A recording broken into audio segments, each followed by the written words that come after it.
And welcome to Curse of Strahd.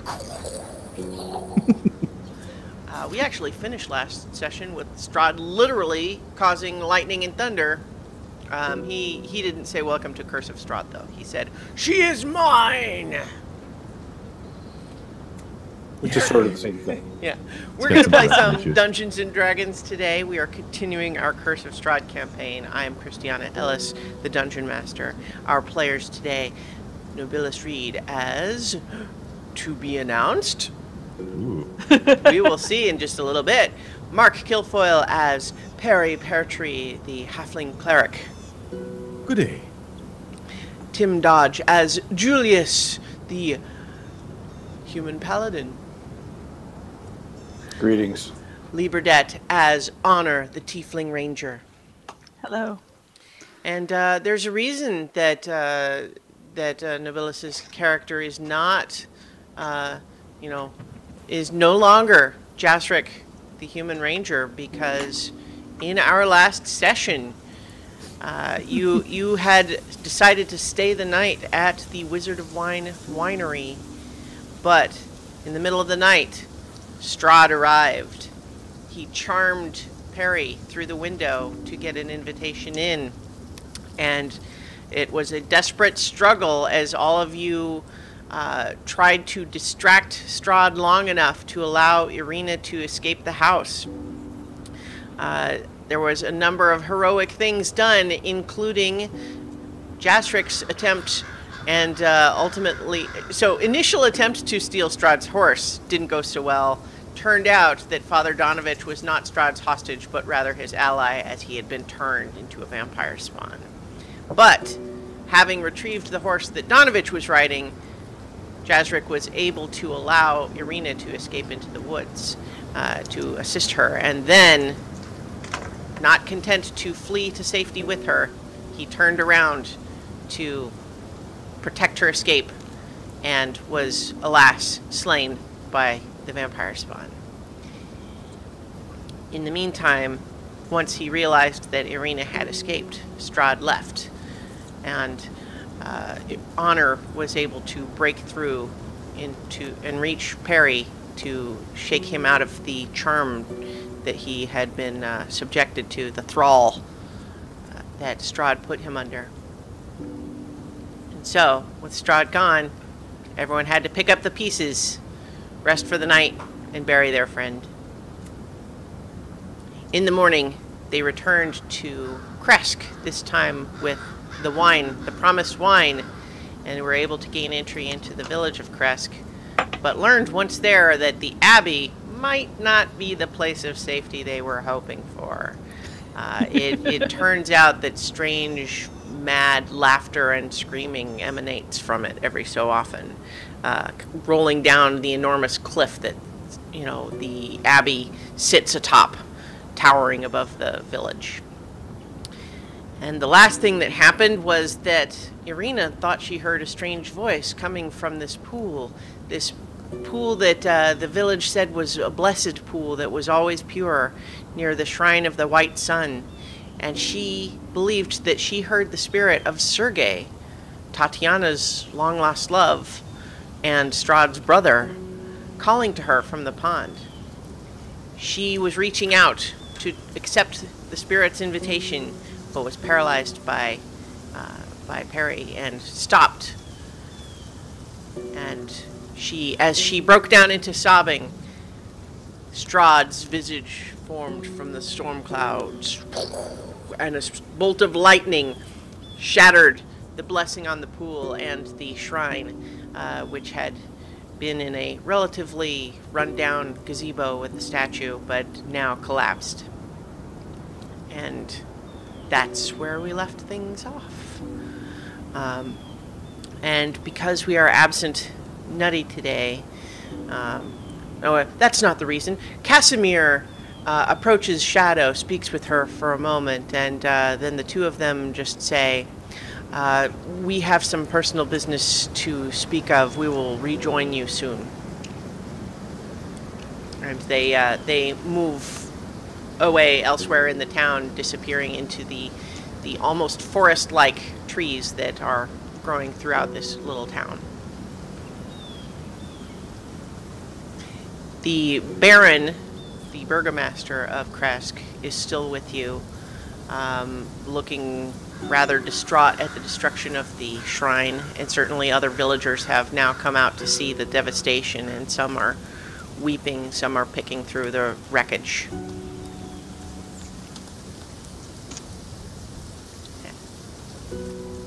So what's the plan, you guys? You had discussed perhaps getting out of the open air into a cottage to discuss your next move? I think it would be best for all of us to find a bit of solace somewhere, away from the open sky where faces suddenly appear.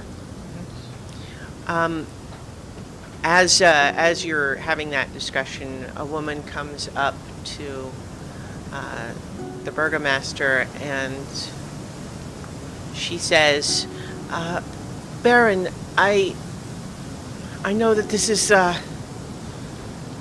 difficult, so if she's not up for it, that's fine, but Demira is having her baby. Does your wife want to attend?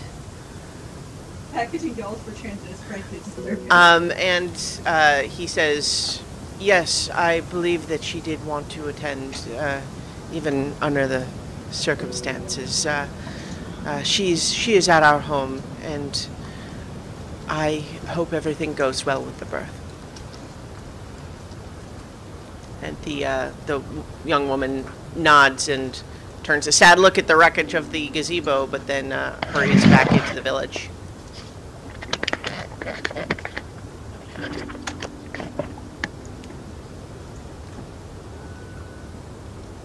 The gazebo's destroyed, is it? Well, yeah, it's collapsed. You haven't really inspected the wreckage, but it was certainly knocked down by the shockwave from the lightning. Buildings can be remade. Better a building take that brunt than any one of us. Still. So, where should we go for some time alone? I don't think the Abbey is the best choice. The Baron says, we have a cottage nearby. It belongs to one of our residents, but he is currently on guard duty. I'm certain he would allow you to rest there for the moment. Lead the way. Do you have someone here in town, maybe yourself, who knows more about the Abbey? Well, none of us know much more than what I've already told you. I can How long has it do my been this best way? to answer your questions. How long has it been this way? Well, to refresh, since it feels like it's been 2 weeks since we last had this conversation. The Abbey has existed since before Strahd began his reign, but Saint Markovia herself led an uprising against him once he took over, but was destroyed. This was centuries ago, and then for decades the place became... Everyone who remained locked themselves up inside and went mad in there. About a century ago was the arrival of the abbot, who appears human but does not seem to age. And since then, we still hear the sound, but there has been no trouble from the Abbey. He comes down from time to time, and he requests wine, only wine. And we provide it, and that is all we see of him, for the most part. No one else goes in or out? No. Any idea how many people are living there? Well, sometimes you hear what sounds like dozens of voices. It's hard to say. I believe before the abbot left, we didn't think that there might be more than a handful of people still living there.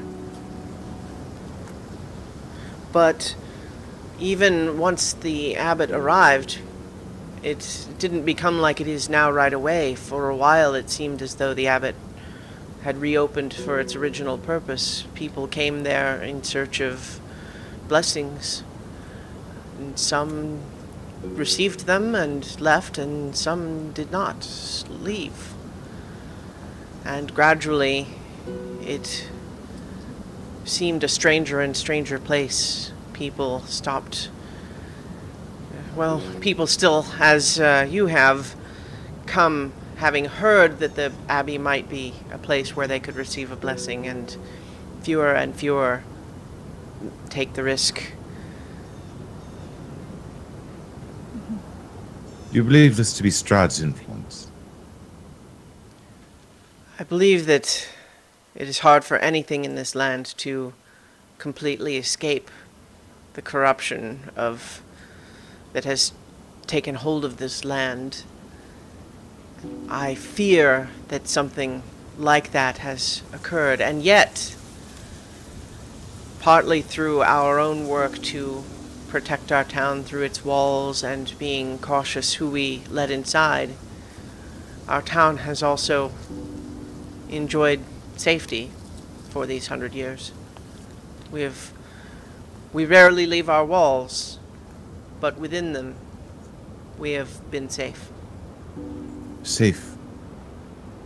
Safe in fear, and safe about any moment the lightning might crack from the sky and destroy what's yours. That has never happened until you arrived.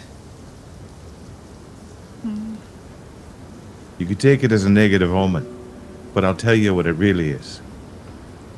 It's a sign that things are changing. Strahd's hold over this land, as powerful as I know, perhaps more than most, that it can be, can't stand. I don't know about you folks. I turn to the rest of the group. Jazric died. He died in... But I couldn't help him at the time. But he died because he was protecting what he believed was important. He believed that we could make a difference, and he believed that we had to. He was a fool sometimes.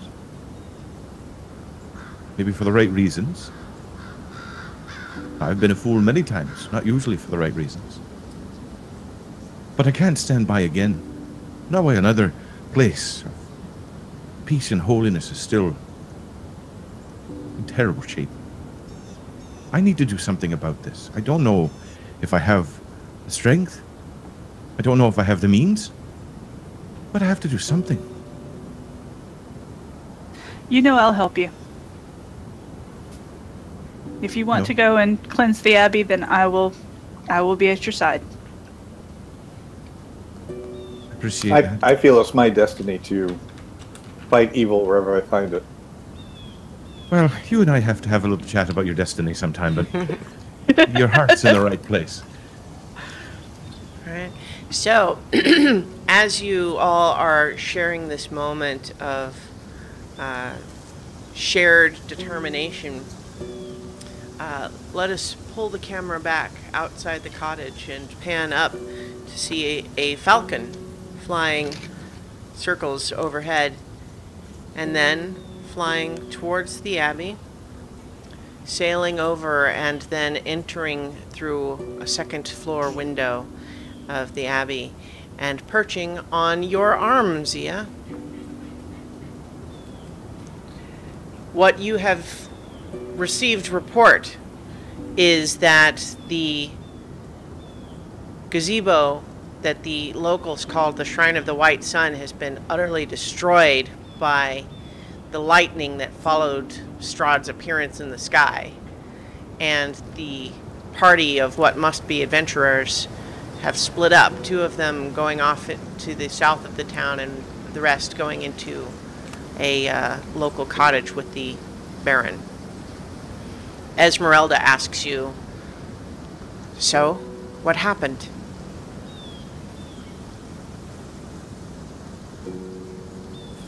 You're muted, I think, if you're talking. Oh.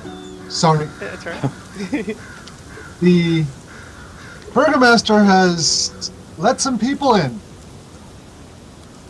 There's an elf and a halfling in the group, so it must be an adventuring party. And they visited the Shrine of the White Sun, and then Strahd appeared in the sky, and a lightning bolt destroyed it. Well, that sounds like that might be who we're supposed to meet. They don't look particularly impressive. Do you know what they did that got the Baron to let them in through the main gates? A wagon full of wine. Forgot to do do the character's accent. Ah, well, that would do it. Yeah, I hope it. I hope it does them some good. I wonder. They must have something. Strahd in the clouds said, "She is mine." Do you have any idea who he might have been talking about? There are several females in the group. I cannot say for certain. Well, keep watching them. I can try and get closer for a better look. Yes, I suspect that we'll be seeing them much closer up shortly, and I'd like to know as much about them as we can before then. I shall endeavor. All right. So let's now pan back to the cottage. You have decided that perhaps approaching the Abbey and seeing what needs to be done there is a plan. The Baron is, he is looking pale and kind of resigned as he's been listening to you talk about things changing, and he just says, "You may be right, but the change that I have felt approaching is not a victory. It is the fatigue and exhaustion brought on by a struggle too long fought." And it's even more reason to fight. You can go out like a wisp of cloud, fading away into nothingness, blown away by the breezes of events bigger than yourself. He starts to cry. Stand up. You're the leader of these people. They look up to you. You can make a difference. We can try. He's sobbing.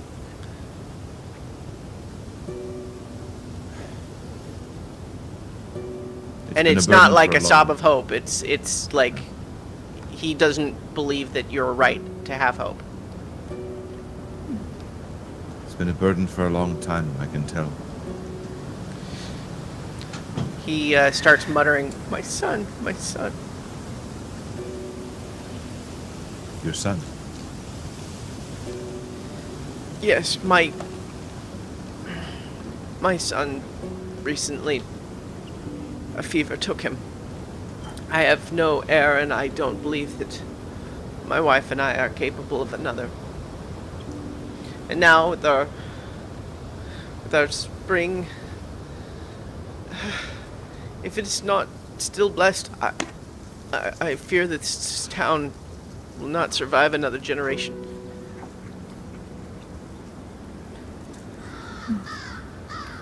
If you give up, it surely won't. But where there's light, there's hope. Is there light? Because I don't see it.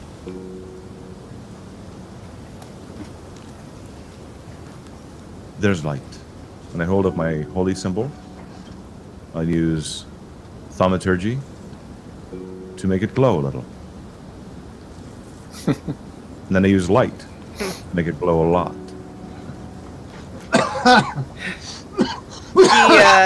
He actually does crack a little bit of a smile and just say, well, I suppose that's something. You have to start with something, and even small things are not bad places to start. At this point, Ismark and Irina, Ismark had been trying to comfort Irina, who was still distraught after her experience at the pool. He had kind of taken her off into the corner to try to comfort her, but at this point, the two of them kind of reapproach, and you see Irina has, tears streaking down her cheeks too, and her eyes are red, but she looks kind of newly determined and just says, I think that was really the spirit of Sergei in that pool. And I could feel the part of me that was Tatiana desperate to be with him forever. And I wanted it more than anything. But now that it's faded, I feel like the part of me that was her is gone too. It seems like a dream now.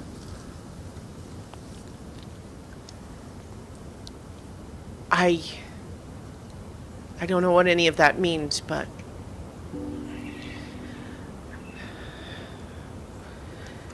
we have to just keep doing whatever we can to fight for anything that we can claw out of these dark lands.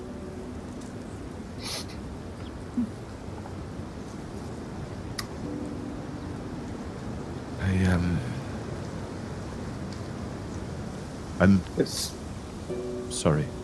It's sounding to me more and more like we have to find out what's in that abbey. Mm-hmm. Irina, do you want to come with us? Yeah. Yes. Okay. Ismark? He says, I'm going wherever my sister does. Okay. And at this point, I think as you're maybe kind of collecting to make the journey there, there's a knock, and it's the same woman who had come to see the Baron before, and when she sees him, she just says, "It's a girl." You see, new life wins out. It's hard to struggle, but it wins.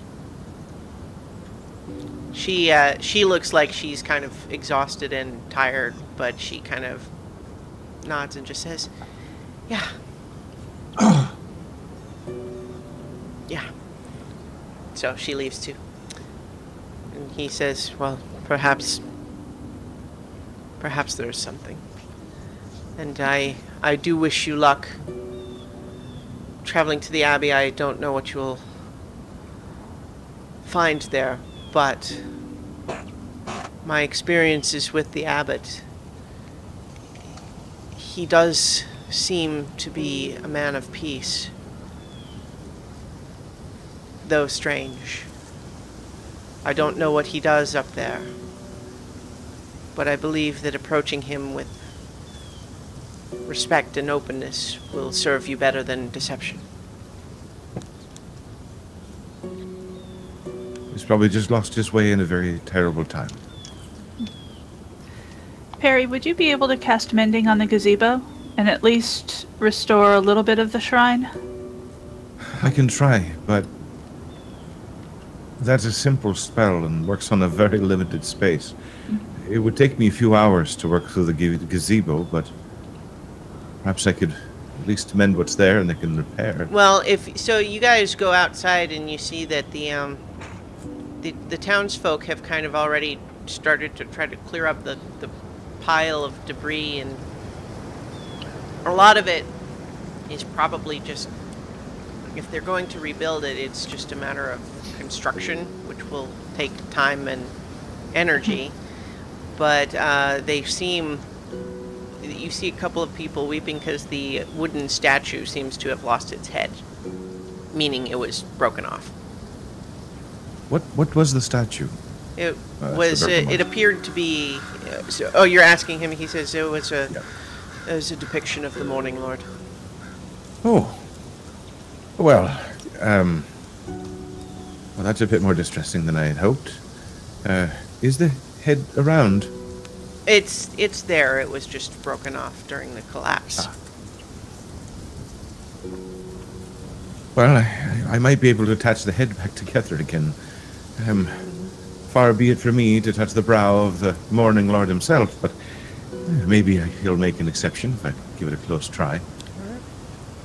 Right.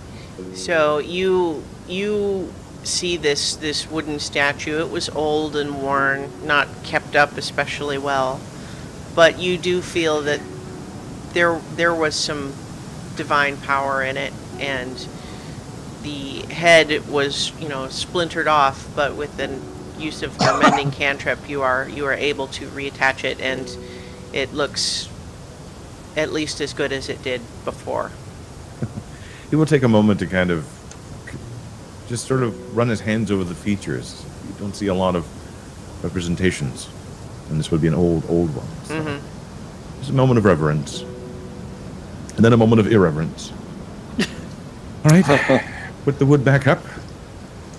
One thing I would ask of you, Burgermeister. Maybe two things come to mind. One, maybe a cup or two for the road. It's going to be a rough journey, and I need to calm my nerves after this morning's fracas. And then if you have something else in a bottle, not alcohol, but any sort of healing salve we might take that would help us along the way. My skills are great, but I'm not always able to help. He says, we have no magics of any kind. What wine we have, you brought to us, so I suppose you are welcome to as much of that as you feel like you want to take. A tempting offer, but only a cup or two, and perhaps. Now you say that the abbot is fond of wine. Would the wine be going to the abbot anyway? Could we take it as an offer of peace? We last gave him his normal quota of wine before the shipments stopped coming. He would not normally be asking for more wine for another month. Well, I mean, as much as I do think that most of this should go to your people, perhaps we can draw off a small keg. Again, as an offering of peace. All right. Yeah, so if you guys go to where they brought the kegs, you get some looks of, well, you fill whatever flasks you would like, but nobody stops you. I do fill up my flask, yes. People have got a lot of mixed feelings about you guys right now. I check it, of course, to make sure it's half full by taking a draft of wine, then fill up the rest of the... All right. But a small keg, half the size of me would be fine, I think, to at least open a door, perhaps. It'd open a door to your place, perhaps it'll open a door to the abbot. The Baron says, if you'll excuse me, I'm going to go be with my wife. Of course.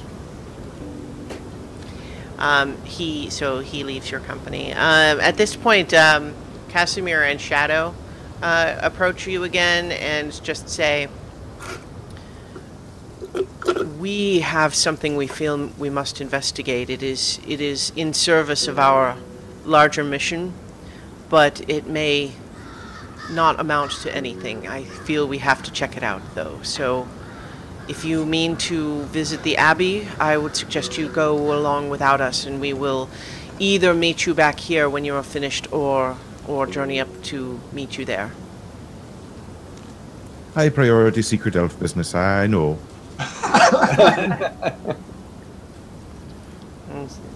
They kind of say, well, yes. How about if we all meet back at that cottage? And I'll point to the one that we just left. or in that general direction, depending on where we are from it, and say, whoever gets back first, just wait on the others. You would not prefer that we join you at the Abbey if you have not returned yet? I say, if you get back first and wait a day and you haven't seen us, you may need to come and investigate. But or rescue. Yeah, or rescue. As you Maybe like. A few hours, not so much a day, but yes. All right, so with that, you probably all turn and do a cinematic glance up and up and up this 400-foot cliff that overlooks the town, with this long switchback road that goes up, and you see the abbot. And so we will also briefly transition once again to Zia and Esmeralda, and your falcon has informed you that they seem to be on their way to the Abbey after all, just coming up the main road. And Esmeralda says, "So, what do you think? Do we want to wait and see what they do with the abbot, or do you want to try to meet them ahead of that? You are the one that was granted this vision."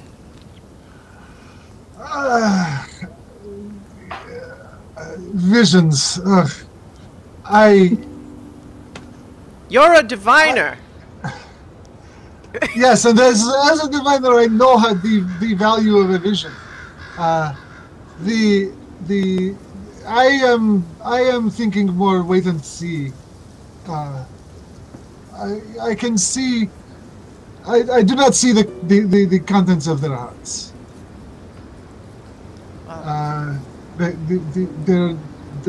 So far, they are generous with other people's gifts.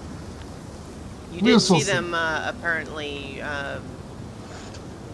They approached the debris of the ruined shrine in a apparently reverential way. I don't know how close you got close enough to see that the statue was repaired. You probably saw that it was put back upright after they walked away from it. Yeah, I'm just going by.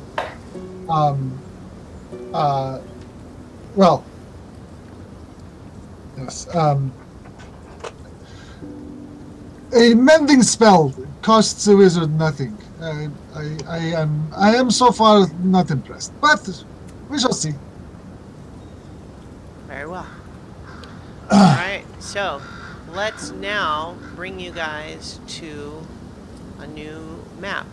So first of all, just if you're looking at this map of Kresk here, you see that the switchback road.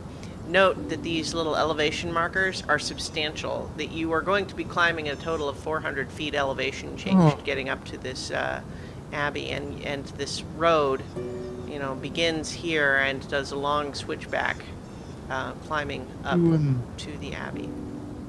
Do we happen to have a horse or a wagon or something at all? No. Oh. So I'm okay with penance and all, but this is going to be a long walk. All right, so let me bring you guys onto. I miss the riding bear. Let me. Oh, you know what? Shoot. Let's see. I want to. Sorry, I'm trying to make sure I reveal the right bits of this. Okay. We actually can see you manipulating the map, but we don't see it in our own versions of Roll20 yet. Oh, right, yeah. So that's, that's a limitation of the way this whole thing works. But just so you know. Yeah, no, I appreciate that information. Well, I'm curious just because I could be using Roll20 myself at some point, and I want to. I'm kind of seeing how you do it is instructive. Yeah. So. Yeah. So guys, don't look right now. I'll switch over to Roll20 and look at the map I've got there. Yeah, I would definitely advise that you. It occurs to me that it probably is easier just the way I've got it set up. If you're just seeing the. See, I thought I had set this up already, but now it's. Yeah. Right now, I've got the Google Earth view of Kresk. Yeah. Well, that's what you guys should have right now. So. This would be the Falcon's Eye view. Yes. Yes. All right, and so now let me bring you as the players. So. Yeah. See, that's the way that I have my view be what's on the stream is, I think, the way it ought to be, but it also just means that you know, you guys can see what I'm seeing if you're looking at the Hangout. You can't turn off your camera in the Hangout while you do that stuff? You know what? Maybe I need to come up with a different. Yeah, I have a way I could probably do that, but I'm not set up for it right now. So, Okay. So let me just start bringing. All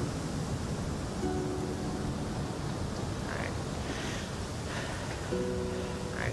Also, the a slow-moving fog map. of war on the main display is just slightly tinted. It's not really blocking anything. Well, yeah, if you're looking at my display, then yeah, because Okay. I need to be able to see it. The whole point is Sure. to have Yeah. you guys. Yeah, so you guys don't look at the Hangout map. Look at your Roll20 map. Okay. I'm looking at the Roll20 map, and right now it's just a black monolith. Yeah. I looked at Right, the well, map, that's Egon. what I looked I at the know. map. I know you guys.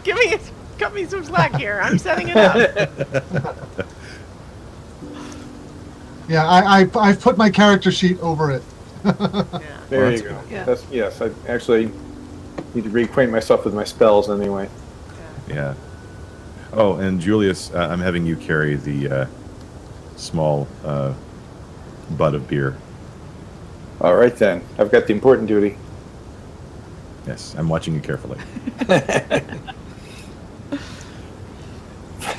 feel like my kneecaps are being watched. I don't think he's quite that short. Okay, Lee, do you see now? Yes. Okay. And if I am correct, you should see basically the outside of, you know, like the hill and having various blocks blocked off. Am I right? The winding road. Yes. Yes. All right. And the ranger in me just kind of wants to say, oh, just screw it, I'll scale the mountain. And the Let's mountain's hope. at the wrong scale for me to climb anything. Give me those grappling Well, hooks. Yeah.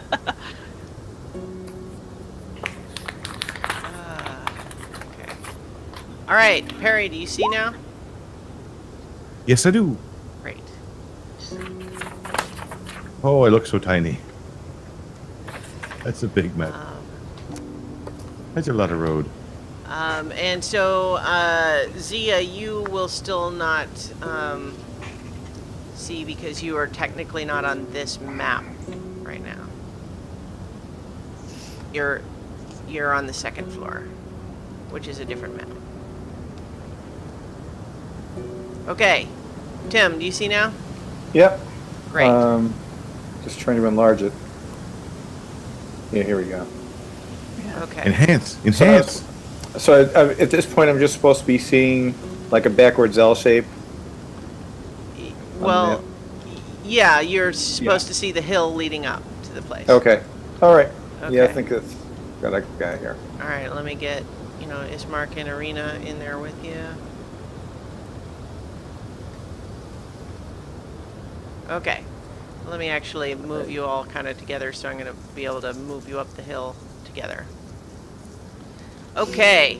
Okay, let's see if I can zoom in a little bit better. Alright. Okay. Okay. So, as you guys are making this climb, let me read to you what I'm going to read to you.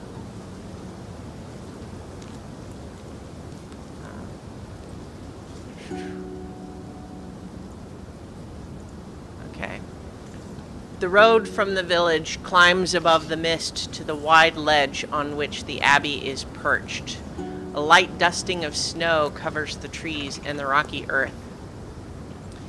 it's like I said, as you switch back and back, it's a significant climb, but you begin to see the rest of the town laid out before you, and then above the walls you see the forest and mountains in the distance. And this gravel road eventually reaches 2 small stone outbuildings. Let me bring you up there. Oops. Okay. So now you are towards the left end of the map, near the middle. Oops. Oh yeah. Okay. And so to either side of the small stone outbuildings stretches a 5-foot-high, 3-foot thick wall of jumbled stones held together with mortar. Blocking the road are iron gates attached to the outbuildings by rusty hinges. They appear to be unlocked. Viewed through the gates, the stone abbey stands quiet. Its 2 wings are joined by a 15-foot-high curtain wall. A belfry protrudes from the rooftop of the closer north wing, which also sports a chimney billowing gray smoke. So right now, you guys, you actually don't see inside these little buildings, but you see essentially 2 little towers that probably have an interior that don't have windows opening to you, but there's an iron gate running between them that does not seem to be locked. How do you want to approach? Is there anybody on the grounds? You don't see anyone. Not from this angle anyway.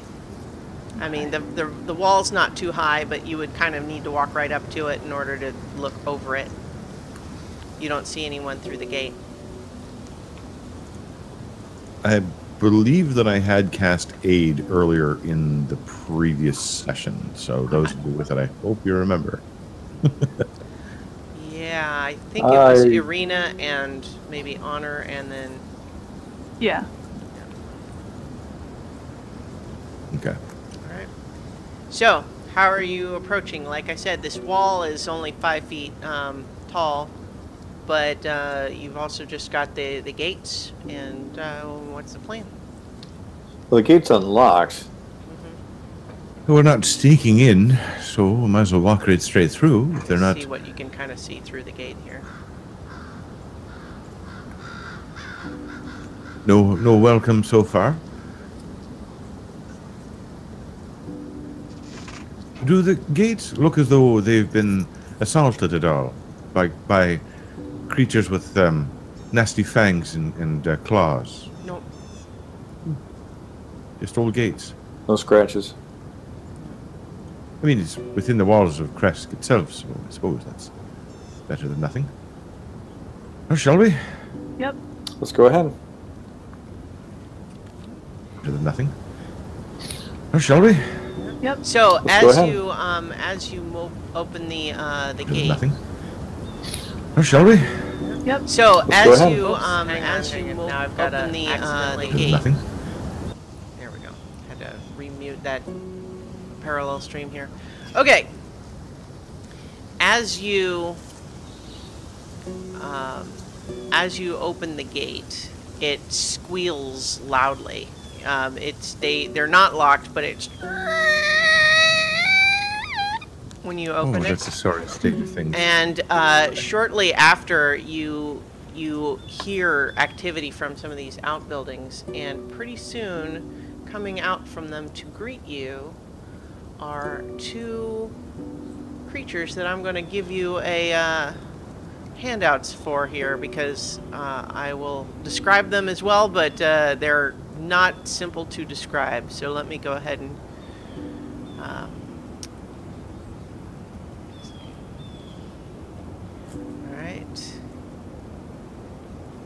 giving you a handout for Zigfrick Bellevue and Otto Bellevue. Oh boy. So what you see coming out of these little buildings here is one is about 4 feet 9 inches tall, but he kind of squats instead of standing upright. He looks like a beardless dwarf with patches of donkey flesh covering his face and body. He has one human ear and one wolf's ear, and a protruding wolf's snout and fangs. His arms and hands are human, but his legs and feet are leonine, and he has a donkey's tail. And the other one stands 4 feet 7 inches tall. The left side of her face and body is covered with lizard scales, the right with tufts of gray wolf fur. Between these tufts is pale human skin.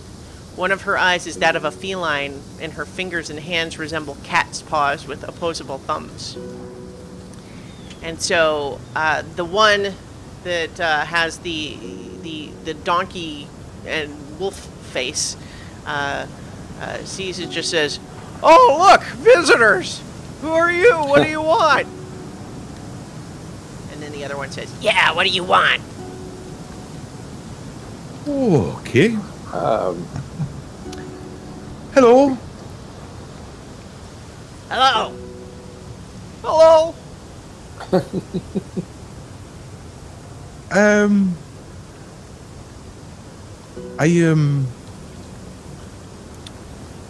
Are you here to see the abbot? Yeah. Yes. No. What are you? I mean, are you all right? The one with the lizard flesh just says, "I'm fine. What do you want? Stop looking at me like that." Okay. Don't mind her. She's fine. Did you want to see the abbot? Is that why you're here? Yes. Yes. Okay. Come on. But, and he kind but- of starts moving towards the building and kind of beckons you to follow. Julius, Yes. are you seeing what I'm seeing? I don't know exactly how good that wine is. But I'm becoming a little more uncertain about a few things. I don't think it's the wine. Oh, Okay. I think we are definitely looking at creatures of mixed parentage.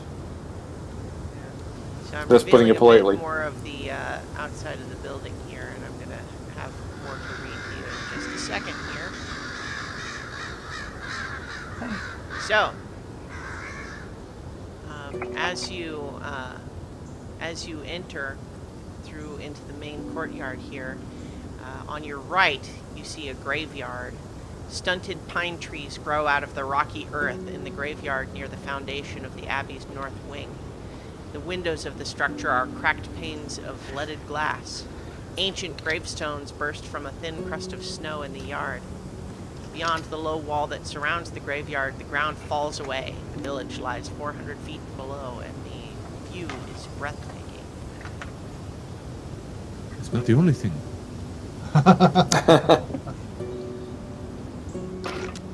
Let me actually change my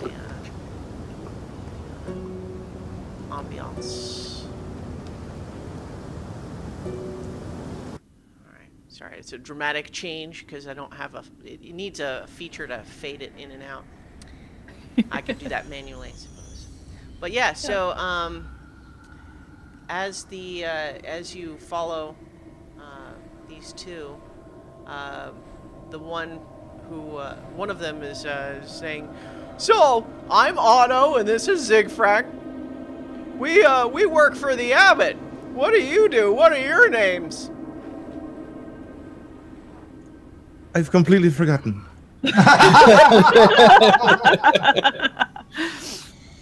Well, my name is Honor, and this is my wolf Anubis, and this is Perry, Peartree, and Julius. At your service. Nice to meet you. And then the other one says, "Stop looking at me." I've just never seen anyone like you before. I know what you're doing. And I'm just You? fine. Don't worry about me. I don't know what I'm doing. What am I doing? The other one kind of leans in and says, Don't worry about her. She's just jealous because she has such a beautiful partner. How does that make you jealous? Shut up, I'm not jealous.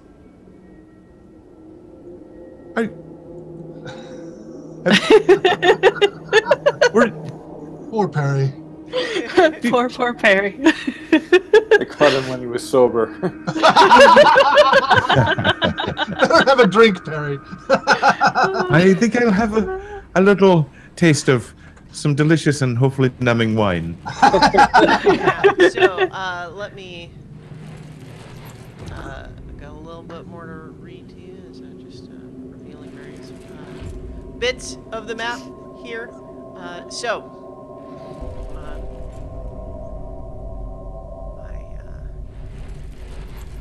Okay, so as you approach this gate here in the center of the curtain wall that separates the two wings of the building. Mm-hmm. So I should clarify. What you see is essentially two-story buildings that are separated by a wall that runs between them but is not 2 stories tall. Instead, it's 1 story with battlements on top of it. Mm-hmm. Kind of a curtain wall here. So that's what you're seeing. As you approach, you see if you were to continue further along the building, there are what looks like gardens up to the north. But you can't, you're a little ways away from them still. But as you approach this wall, the 15-foot high curtain wall joins the Abbey's 2 wings. Behind its battlements, 2 guards stand at attention, their features obscured by fog. Below them, set into the wall, is a pair of 10-foot tall wooden doors reinforced with bands of steel. To the right of these doors, mounted on the wall, is a tarnished copper plaque. And the plaque bears the name, the Abbey of St. Markovia, and under that it says, "May her light cure all illness." Hmm.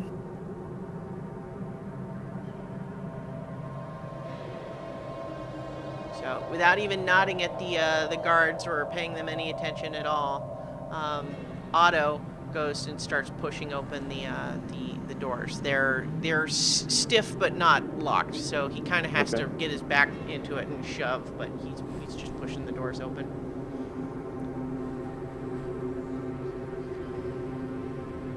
All right.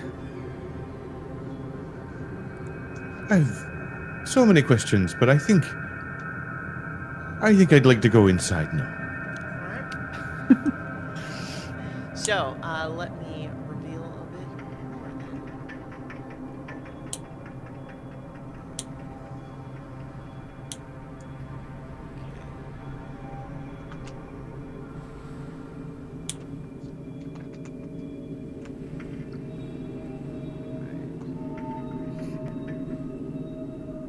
Okay. Which So, one of us is going in first? well, I think Ismark and Arena are kind of like, well, I mean, this is what we came here for, right? Like, we're not turning around just from what we've seen so far. I'm going to cast Protection from Good and Evil on Arena. Oh, okay. How long does that last? Like an hour, I think? It's something like, yeah, I'll pull up my sheet and verify that. If it's the same one I have, it's 10 minutes. Oh, okay. All right. So, as you pass through the gates, on either side of the big door, do you still want to cast it if it's only 10 minutes? No, I guess I'll hold off until I know that there's actually danger. Okay. So, you pass through along either side of the door, kind of like at the outside gate, are 2 gatehouses, but the doors, there's wooden doors that lead on this side into them, but they're closed, so you don't see what's inside. In the courtyard, the thick fog that fills this courtyard swirls as if eager to escape. The courtyard is surrounded by a 15-foot high curtain wall on which stand several guards with their backs to you, or so it seemed at first. It's clear now that these guards are merely scarecrows. No. Wooden doors to the north and east lead to the Abbey's 2 wings. In the center of the courtyard is a stone well fitted with an iron winch to which a rope and bucket are attached. Along the perimeter, tucked under the overhanging wall, are several stone sheds with padlocked wooden doors, as well as 3 shallow alcoves that contain wooden troughs. 2 wooden posts pounded into the rocky earth have iron rings bolted to them, and chained to one of them is a short humanoid with bat wings and spider mandibles. The quiet is shattered by horrible screams coming from the sheds. Otto and Zigfrak turn to look at you and just say, You just wait here. We'll go get the abbot. The poor man there. Does he need to be? I mean, the chain. He's fine. Don't worry about it. Would you? And they both go in to this east wing here, and they leave you behind. So not only do you hear a lot of screaming, you realize that that each of these little sheds that run along the length here, each one of these sheds is fitted with an iron padlock, and it looks like they used to be chicken coops, but shackled to the back of each of them is another one of these creatures with bestial deformities, and there's a bunch of them, and some of them are the one they can see you through the openings, and they're the ones that are kind of screaming. And then the one that's tethered to the post, it flaps its leathery wings, and it actually takes to the air, but it doesn't get far before the chains go taut, and she flutters about madly, screaming nonsense.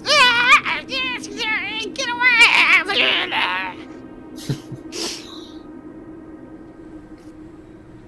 Okay.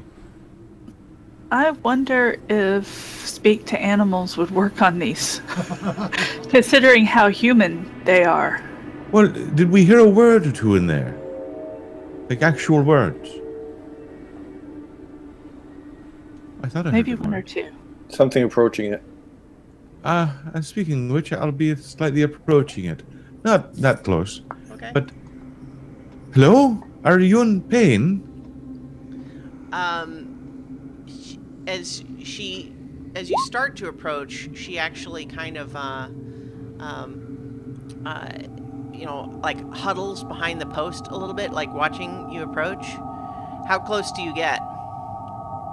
Oh, about there. Okay. You get about 20, 15, 20 feet or something. Okay. So, as you start to get closer, she suddenly sprints straight at you, like she's just going right for you, but then hits the end of her chain again and sort of well, I don't flails flinch, around on but her back a little bit, and then just runs back and hides behind the post again. Are you all right? You can hurt yourself. Don't do that. You stay away from me. Stay away. Stay away. Stay away. Put my hands out. No, I mean you no harm. I've just never seen anyone quite like yourself before. And I wanted to make sure you're feeling okay.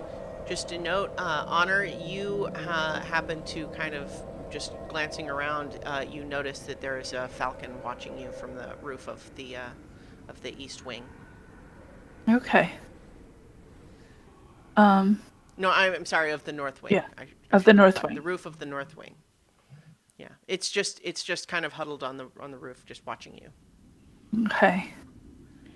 Yay, more birds that are probably more intelligent than we are expecting them to be. Not a crow, right? You have to keep the watch out for the crows. All right, so yes, but the one chained is just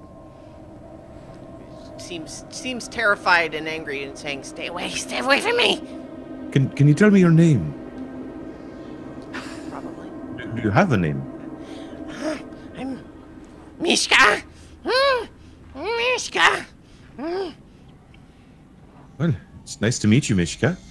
Go away. Sorry from... Well, you don't have to be rude. Yeah. Sorry for my confusion. As I've said, never seen anyone quite like yourself. Are you being punished? Is that why you're chained up like that? They've trapped me here. They're waiting for my enemies to come get me.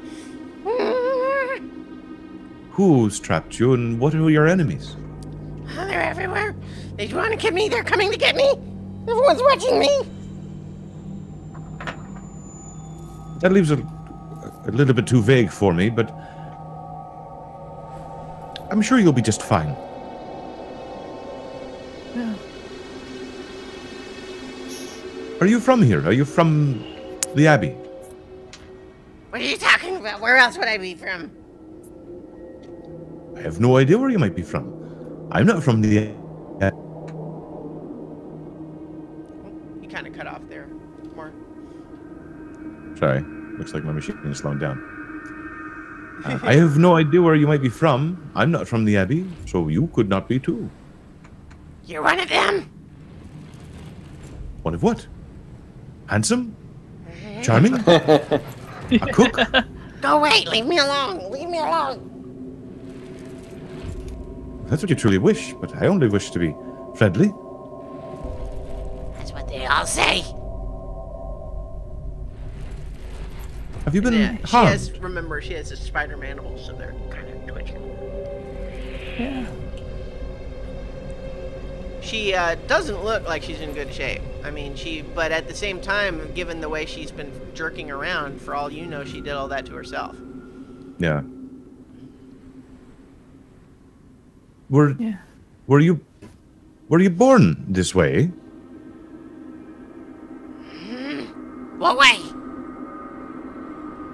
Well, how can I put this delicately? I don't think you can. Alternately dented.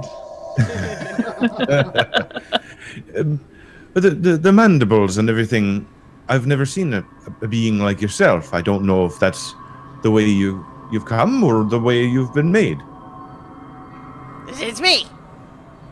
You're trying to trick me. What are you talking about? Go away! Go away! Go away! Go away! Go away! Go away! And she Yeah. kind of Honestly, I'm never any good at tricking anyone. Curls her up and like hands over her head. Yeah. Her bat wings are kind of wrapping around her like a little cocoon. Okay. I'm sorry to have disturbed you. I'm still finding my bearings. I hope that you'll be all right. And if I can, offer service. You at the back at the east wing where you saw Otto and Siegfried go. They come back out of that door and make their way back to the front door and just say, Yeah, just go in there. The abbot's waiting for you. they're heading back to their post. One moment, Otto, if you don't mind. Sure, what is it? Forgive my initial reaction. I've never seen anyone like you two before. But this one, Anyone quite so Mishka, handsome, you mean, right? most assuredly. And then Zergfreg says, "Stop looking at me!" No, not looking at you at all. Don't mind, darling. But this one, Mishka, is being held here. Are they a problem? Are they dangerous, or they seem to be concerned about people coming for them? Mishka has to be chained up or else she'll fly away and hurt herself. Oh, well, I'm sorry to hear that. But the rest about the things that will come for her enemies. Oh, she's crazy. Oh.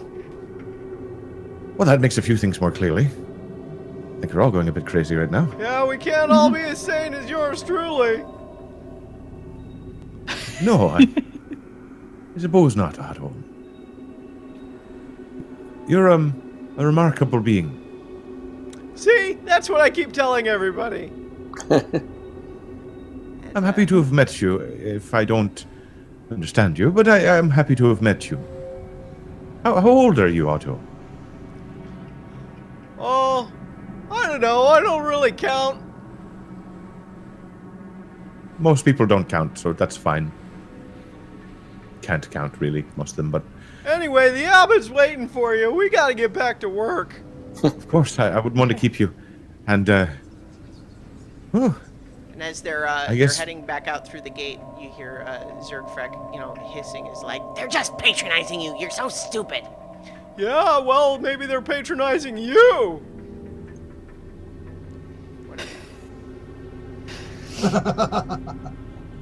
Alright, yeah, so they go they go back out through the gate and close the doors behind them.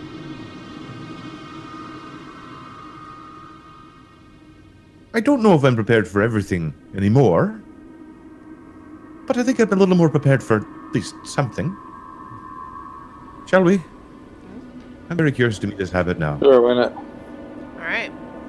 So, you guys go into this wing here. Let me reveal it on the map.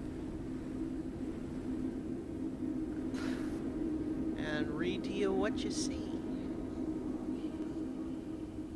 All right. So I'll go ahead and move you in there. If it's gonna let me move you, here we go.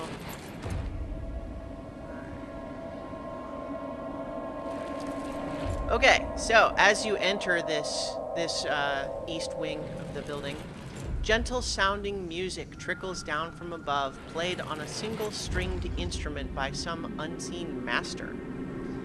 The ground floor is one large 50-foot square room with arched leaded glass windows. A cauldron sits on an iron rack above a fire in a hearth, while above the fireplace mantel hangs a golden disc engraved with the symbol of the sun. In one corner, a wooden staircase climbs to the upper level, while in another corner, a stone staircase descends into darkness. Several chairs surround a wooden table that stretches nearly the length of the room. Wooden dishware and gold candelabras are neatly arranged on the table, standing behind which is a young woman with alabaster skin, dressed in a torn and soiled red gown. Her auburn hair is neatly bundled so as to not touch her soft shoulders. She seems lost in her own thoughts. And near her, a handsome young man in a brown monk's robe gently takes the woman by her hand. A painted wooden holy symbol that depicts the sun hangs from a chain around his neck. He moves with the grace of a saint. And as you enter, he just says, "Welcome, friends, to the Abbey of St. Markovia. I am the abbot. My companion here is Vasilka. Please, I would be interested to learn your names if you are willing to share them." Well, my name is Perry, Brother Perry of, Lithander, a follower similar to yourself. Ah, another servant of the Morning Lord. Wonderful. Yes. And your companions? Well, introduce yourselves, folks. Ismark says, I am Ismark Kulyanovich. This is my sister, Irina Kulyana. We hail from the land of Barovia, but we are currently traveling with this party for our own purposes.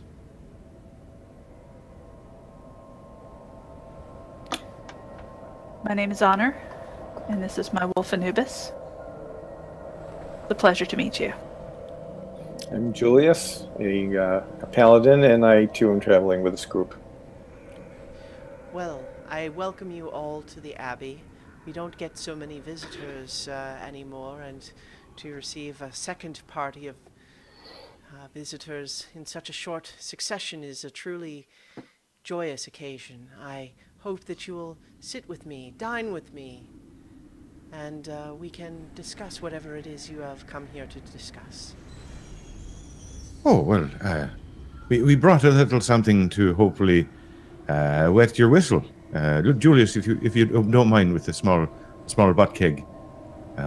We heard you had an interest in the wine, and we've been able to make the wine flow a bit more. Oh, yes, indeed. What a lovely gift. I will accept it, of course. However, I do have my own supply of wine, and so I would ask that while I accept your gift graciously, that tonight let us partake of my wine as a gift to you. Oh. Does he have anybody any sinister intent? I was going to say, does anybody have detect evil? No. Well, you are a paladin who has divine sense, just saying. You make a valid point. And even on an inside level. Yeah, anyone who wants to can make an insight check.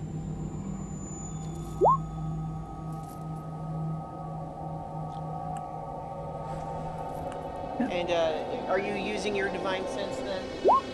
Yeah. Okay, let me just double check exactly how that works. Yeah, I'm trying to find it myself on my sheet. So both Yeah, Honor and okay. Perry rolled exactly the same thing. Just a 15. Right. So, the way, as an action, you can open your awareness to detect forces of strong evil and powerful good. Until the end of your next turn, you know the location of any celestial, fiend, or undead within 60 feet of you that is not behind total cover. So, as you open your awareness, this divine sense you have, you realize the abbot is a celestial. Which is like an angel. Oh, okay. Well, he's pretty handsome. Your insight checks, he seems very welcoming and open and sincere. Well, then. Let's have a drink. Forgive me, and sitting down. You mentioned the second group, so someone else was here recently. Yes, they are in fact still on the premises. However, I would not want to infringe their privacy. They're currently in the north wing on the second level, and I'm sure if they wish to speak with you, they will come down, but I would ask that you respect their privacy until then as well. However, we are welcome to anyone who wishes to visit. Like I said, we don't get so many visitors anymore. I believe that the poor mongrel folk scare most away.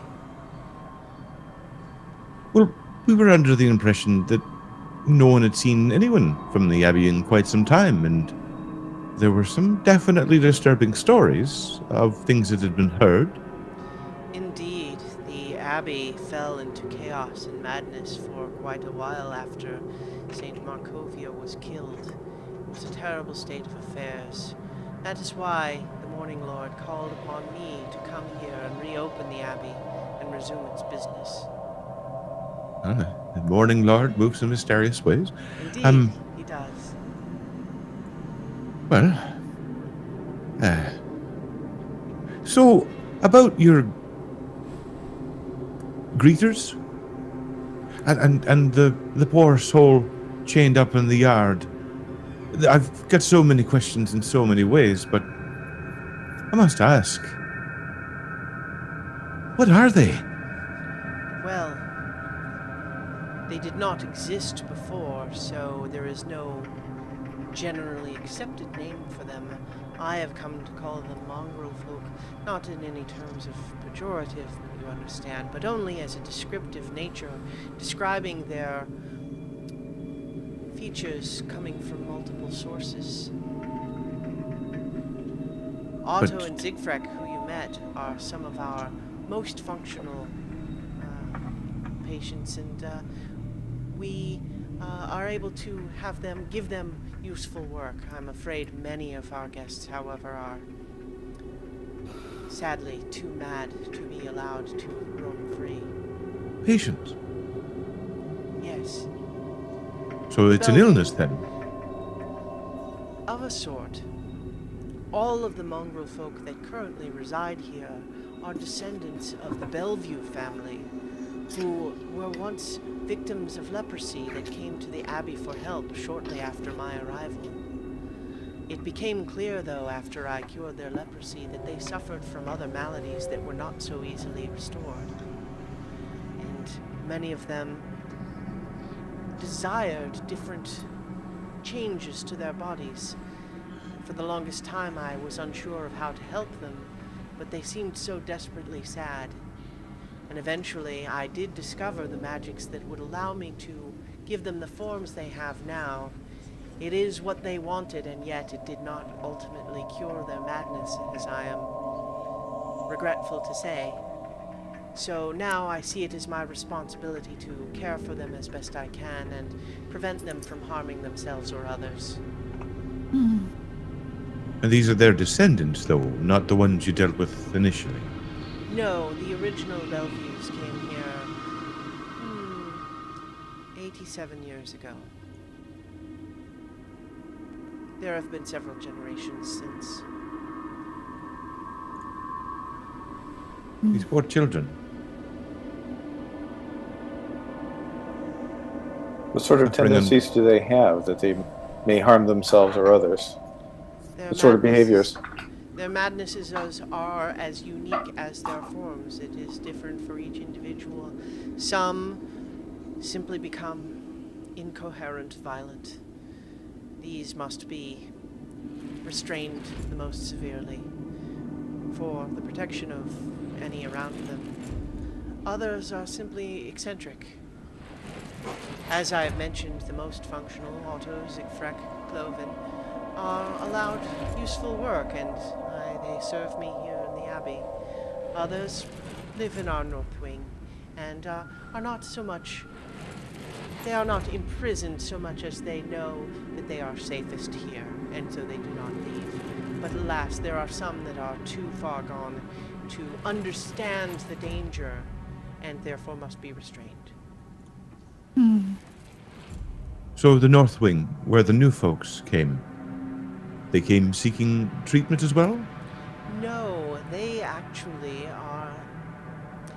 I am still not entirely clear what the purpose of their visit is. They appear to deceive me at first, and I understand that many have different reasons, but I believe that they came here looking for someone, and they thought that it would be me, and yet after meeting me they decided that they must be waiting to meet someone else. I have allowed them to stay in the abandoned hospital quarters on the second floor, away from the longer folk of the North Wing, and they are able to stay as long as they like, and that offer is extended to you as well, of course, so long as you are able to coexist with those of us already here. Okay.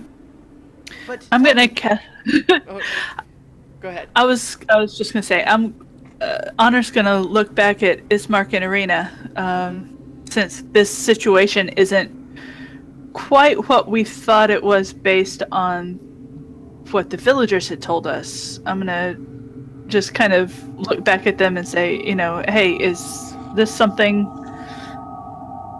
Yeah, they kind of give you a look like, oh, I don't know. I mean, like this is all just as new to them as to you guys. They hadn't heard about any of this. Okay.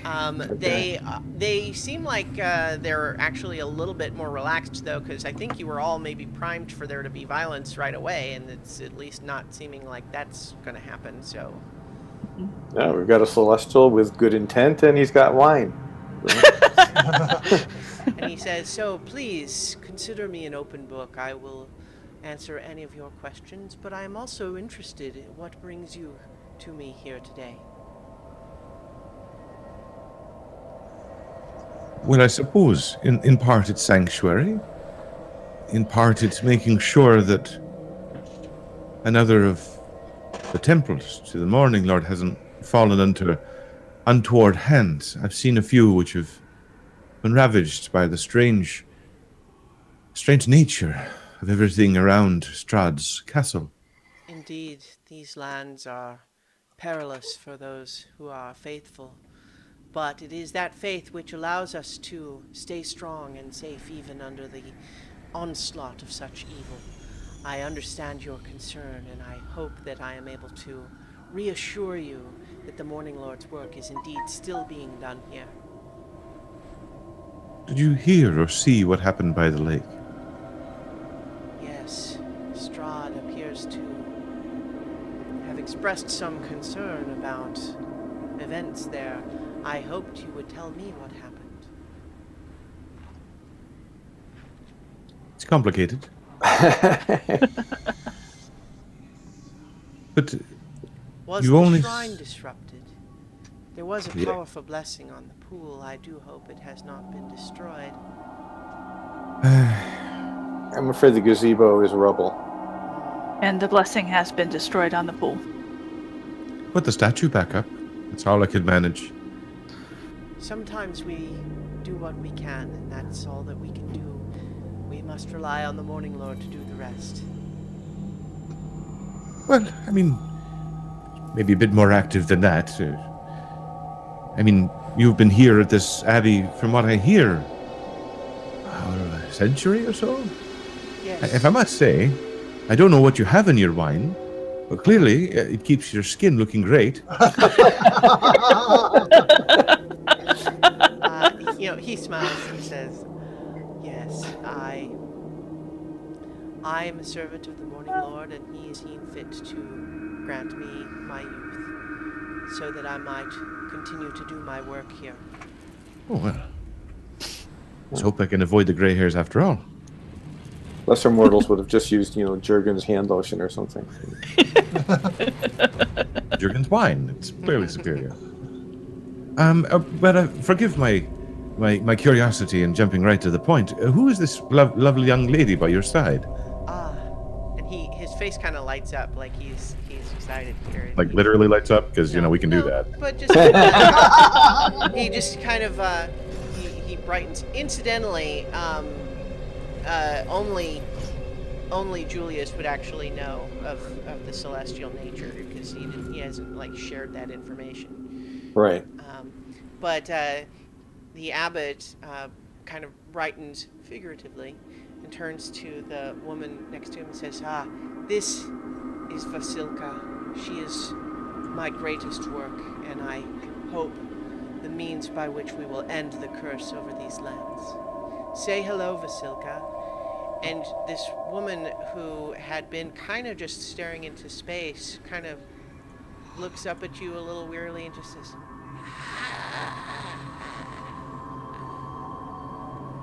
"Is she all right?" The abbot says, "She is still learning.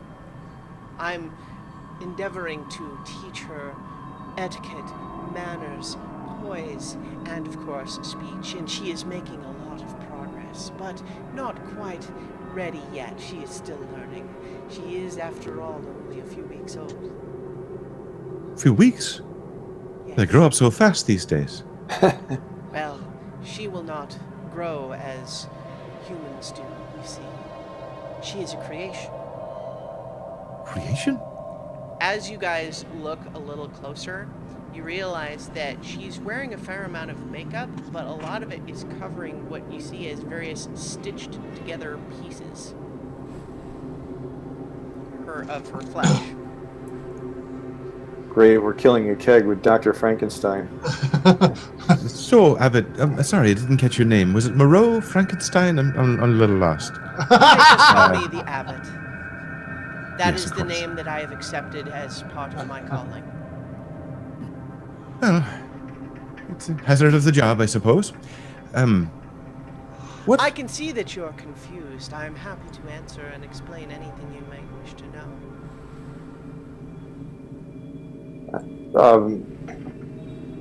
How did you create her? Well, the Morning Lord inspired me, and with the help of certain special magics obtained from the Amber Temple here in these lands, I have discovered the means of creating life. And through these means, I intend to end the curse on Strahd and all of these lands. The Amber Temple, so you know where it is. Indeed, it is in the mountains beyond Tsulenka Pass. I would caution you, it is a very perilous journey for ordinary individuals. Oh, well, haven't got a lot of things. Ordinary is not usually one of them, so I think I'll be all right. Still, good to be cautious. I'm still curious about our companion here. So, is she assembled from pieces of different individuals who've perished? Yes, Really? it has taken some time to find and preserve the parts that would assemble to make such a lovely creature as Vasilka. But I do believe that I have accomplished this, and once I am able to teach her and educate her into becoming a gentle lady, she will be ready. Ready for what?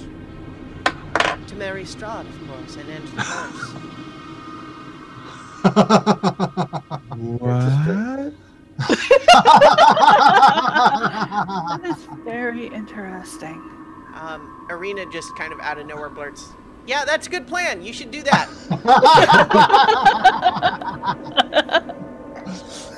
Yeah, in case, she's got a dog in that hunt. Okay, so basically she's your Eliza Doolittle. All right. Wow. So you see that the 3 movies in one One character. This is awesome. incidentally, let's briefly zip up to Zia and Esmeralda. You've been watching some of this, and you probably are aware now that the party knows a bit more about the nature of this place. And Esmeralda is just saying, "So, what do you think? What are they gonna do about the abbot?" Zia has his eyes closed and he's got a small crystal orb in his hand. And he says, well, they haven't started trying to kill anything. And it doesn't look like they will. So I think it's worthwhile to contact them. Do you think we should just go down to meet them or send a message some other means? Zia puts the orb away. Let's just go and talk to them. All right. So you are. Let me. I'll briefly show where you are. You know what? I'm not going to switch to the map, but you and Esmeralda go down the stairs to the courtyard and make your way across the courtyard and enter the wing along with everybody else. So the rest of you, as you've been having this conversation with the abbot, you see 2 more people enter. Let me, see. Oh, I don't know why. Do they look Zia looks small there. Here we go. normal? Hang on. Are they stitched together? Let me describe Zia. Yeah. Go ahead. Zia is extraordinarily tall and thin. So over 6'8", and resembles nothing more than a walking, talking scarecrow. His black hair and sideburns are bushy and unkempt, but not so wild that the glint of his multiple gold earrings is obscured. His features are large and angular. From his droopy eyebrows, hooked nose, and dangling earlobes, his features present the appearance of a sagging tent, propped up at times with an anomalous smile. Oh no. So, just to clarify, you're being figurative, right? Yes. Yeah. Yes. Is he? Human, Because I not can't like tell literal. anymore. See, because I only wanted to clarify because this certainly is a location and a campaign where a walking, talking scarecrows is not necessarily the weirdest possible thing that might happen. This is metaphorical. Tent face is just going around. So he does This is my writerly self coming out here. And Anyways, are you wearing the typical Vistani coloring and all of that? no, he's actually dressed in fairly somber clothes. One might even say camouflage. Okay. He wears warm, sturdy traveling clothes of wool and leather, and appears to be armed only with a crossbow and a quarterstaff. Okay. And he's got a large satchel slung over his shoulder. All right. Human, or is that apparent? Human. Vistani. Yeah. Vistani, okay. Well, yeah, Vistani are human, but he does have like a family resemblance to the Vistani that you've seen before, and so does the this other woman that has let's see, so does the woman that accompanies him, which I have to open a different little window to get her description.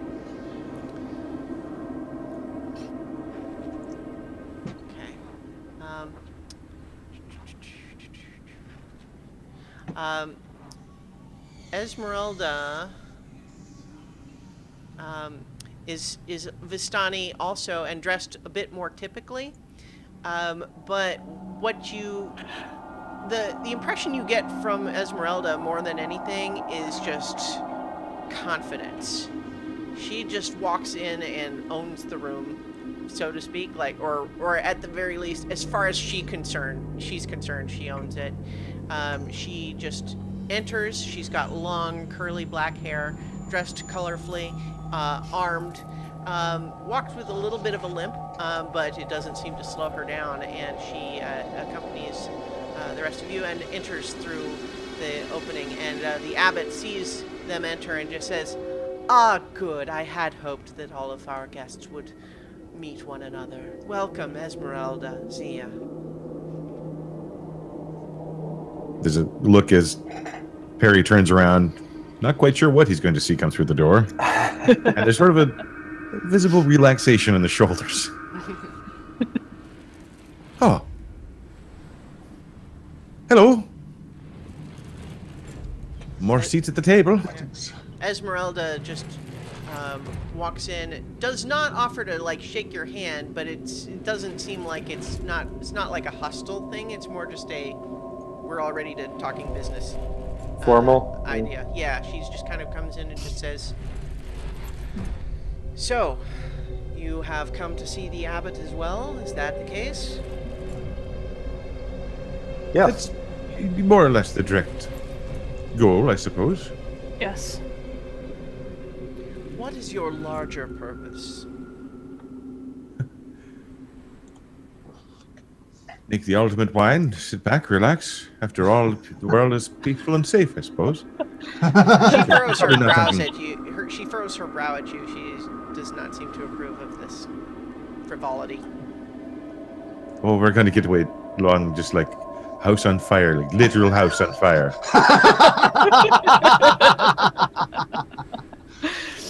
Okay. Our original purpose was to ask for sanctuary for Irena. Sanctuary. Because she has unfortunately been graced with Strahd's very direct attention. Is she I'm who not Strahd certain. was claiming in the clouds when Strahd Yes. appeared in the sky? Yes. She That's turns her. to Irina and actually goes up and takes her hand and just says, "I'm sorry, I'm sure that must be very difficult for you." Irina kind of just nods like, "Yes, it's... We think he thinks I'm the reincarnation of his original love, Tatiana." And the abbot says, "Indeed, that is very interesting. How so? I have spoken with Strahd many times over the years since my arrival in these lands. And truly, though he does much evil, in some ways he is a tragic figure. You see, when we say that these lands are cursed, it is easy to imagine that he is the cause, but he is in fact the victim of this curse. Not that he did not bring it on himself, to be clear, but the curse that afflicts these lands is the curse that is on Strahd himself. Punishment for his actions that he took, killing his brother Sergei, losing Tatiana. He is compelled, you see, to try and seek out the youth and life that he has come to believe Tatiana represented. He is compelled and cannot think of anything but that. And yet, inevitably, he reenacts the same pattern. He brings some young woman to his castle, enchanted and obsessed with her youth and beauty. But those cannot last. And in order to prevent the aging that he so fears, he turns them. But once they are turned, they no longer represent the innocence and life that once captivated him. And so he becomes dissatisfied and seeks out another. That is why my plan, the lovely Vasilka here, will not age. She will not be corrupted by turning. She will stay the beautiful, innocent creature that he is obsessed with. And once he finds peace with her, the curse on these lands will be ended. I mean, as long as he doesn't want a conversation. Well, no, she can learn. She can learn. She, Vasilka kind of nods like, Yeah, let's not do that. No, but I like that plan. I like that plan a lot. the abbot says, I'm so glad to hear that. It is certainly something that some, and he kind of turns a little bit of a glance at Esmeralda, have difficulty understanding. Truly, the Morning Lord works in mysterious ways, as we previously discussed. This is not a plan that I would have come to myself, but the Morning Lord spoke to me. And if you are indeed a fan of this attempt, I wonder if you all would be able to assist me. You see, the one thing that I cannot teach her, because it is not something to be taught, I need a wedding dress. A beautiful wedding dress to make her the perfect bride.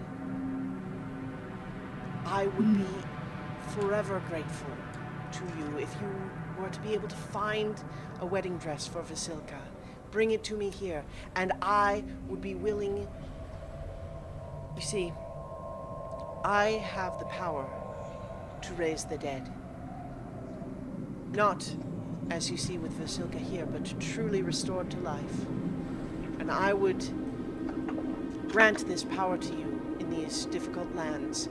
I would restore a lost colleague or anyone you choose to life 3 times in exchange if you were to bring me a wedding dress for Vasilka. Oh, boy. You see, I have to remain here to continue her education. But Strahd is impatient. I must prepare her for the wedding.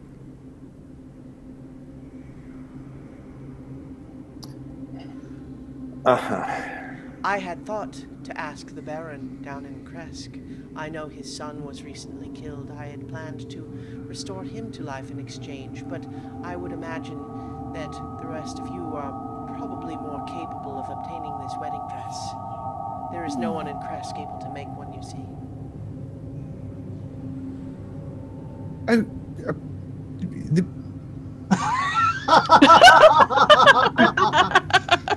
Pain reduced to wordlessness is a wonder to behold. So, Save this clip. I think, Esmeralda is,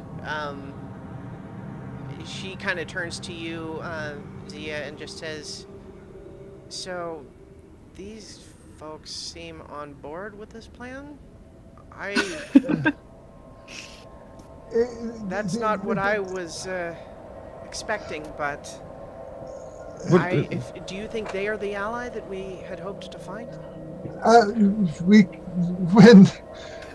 It's not just me. When destiny answers your fate, it often speaks in a language that is difficult to understand. Yeah. Yes. Good answer. I'll confess, I had hoped that we would be finding my mentor, Van Richten, but I suppose if it is fate... This is not impossible. Yes, but perhaps these people can along the way... I mean, look at all the things they have found so far. They will also be turning up at some point. So what do you think? Should we just be upfront with them? Yes. The abbot won't like it, but I don't particularly care what he thinks, as long as we don't make him angry. I have never met a more interesting angel than the abbot, I must say. I've never met any, but I still would say that's true. And so after they were kind of whispering in the corner, Esmeralda kind of strides into the rest of this group and just says, when I asked of your greater purpose earlier, what I meant was, do you intend to oppose Strahd? I think the very existence of life opposes Strahd, from all that I've seen. Yes, but do you intend to fight and kill him? That seemed to be the only way to remove his curse from the land. The abbot says, Esmeralda and I have already had this discussion. You see, to try to end Strahd's curse through violence, this is the key to understanding the curse. The curse is on Strahd. The dark powers are punishing him with this curse. They will not allow him to simply die. Even if you were to kill him, the dark powers would eventually resurrect him to continue his eternity of suffering. His curse must be ended another way, but Esmeralda is determined to do so through violence, and though I do not wish any harm to come to her, I believe that she is misguided in this matter. What is the other way that you think the curse can be lifted? Well, he's already explained He it. gestures to Yeah. Vasilka is like, Vasilka Oh, the wedding, will right. satisfy compulsion that he feels. His curse was brought on through his desire for youth and beauty and life, but a distorted form that could not exist in reality until now. If we are able to satisfy that urge with something that will not be corrupted, it will end the curse. I am certain of it. I'm not so sure that cannot be corrupted is truly a thing to be entirely certain about. Recent experience has taught me that powers like Strahd's are far greater than the best wishes of even those of us who follow the Thunder.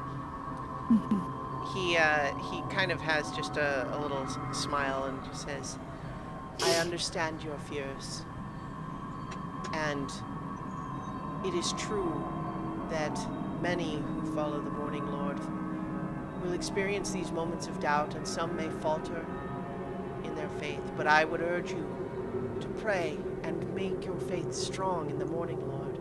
The Morning Lord cannot be corrupted, and I serve the Morning Lord, and therefore I cannot be corrupted, and our plan will be successful. My faith has never waned, but I'm purely a thing of flesh, and that can be tricked and fooled and manipulated in ways that I didn't imagine. And your thing is of flesh, I suppose. And if it does not satisfy, I think that things might go worse. It will If not. it is kept- I am confident. The Morning Lord has shown me the true path. Okay. Wonder if we should discuss this separately. You are free, of course, to go wherever you like on the Abbey grounds, though I would caution you, if you intend to explore the North Wing on the ground level where the mongrel folk stay, one of my previous experiments, the prototype, if you will, of Vasilka, guards the mongrel folk and is not able to discern a threat from a friend unless I am with them. I or Cloven Bellevue, my servant, who is providing the lovely music you hear now. The violin that you've been hearing echoing through the not the ambience in the game, but you've been hearing violin music throughout this room ever since you came in. It says, if you intend to explore that region, I would just ask that you have either me or Cloven escort you so that the guard understands that you are not to be harmed. You may go anywhere else you like in the grounds, as you will. Okay. Before we leave, I do have a question. Would you be able to restore the blessing on the pool in the village? I might be able to do such a thing. It is something that may take time. You see, the blessing of this abbey and the original pool came from Saint Markovia, who performed many miracles in the land and was thus granted the power. I suspect that if my plan is successful, it will grant more than enough power to restore the blessing. And I would be most pleased to do so. Are the holy Excellent. remains still around? I'm sorry, which remains do you speak of? Of St. Markovia. Saint Markovia, alas, was killed in Castle Ravenloft, and her remains were not returned to this abbey. However, we have many of the divine servants of the Morning Lord who are buried in our graveyard on site here.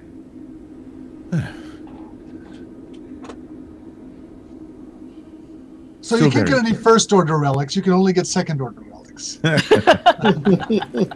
I cannot help the things that occurred prior to my arrival. No, of course not.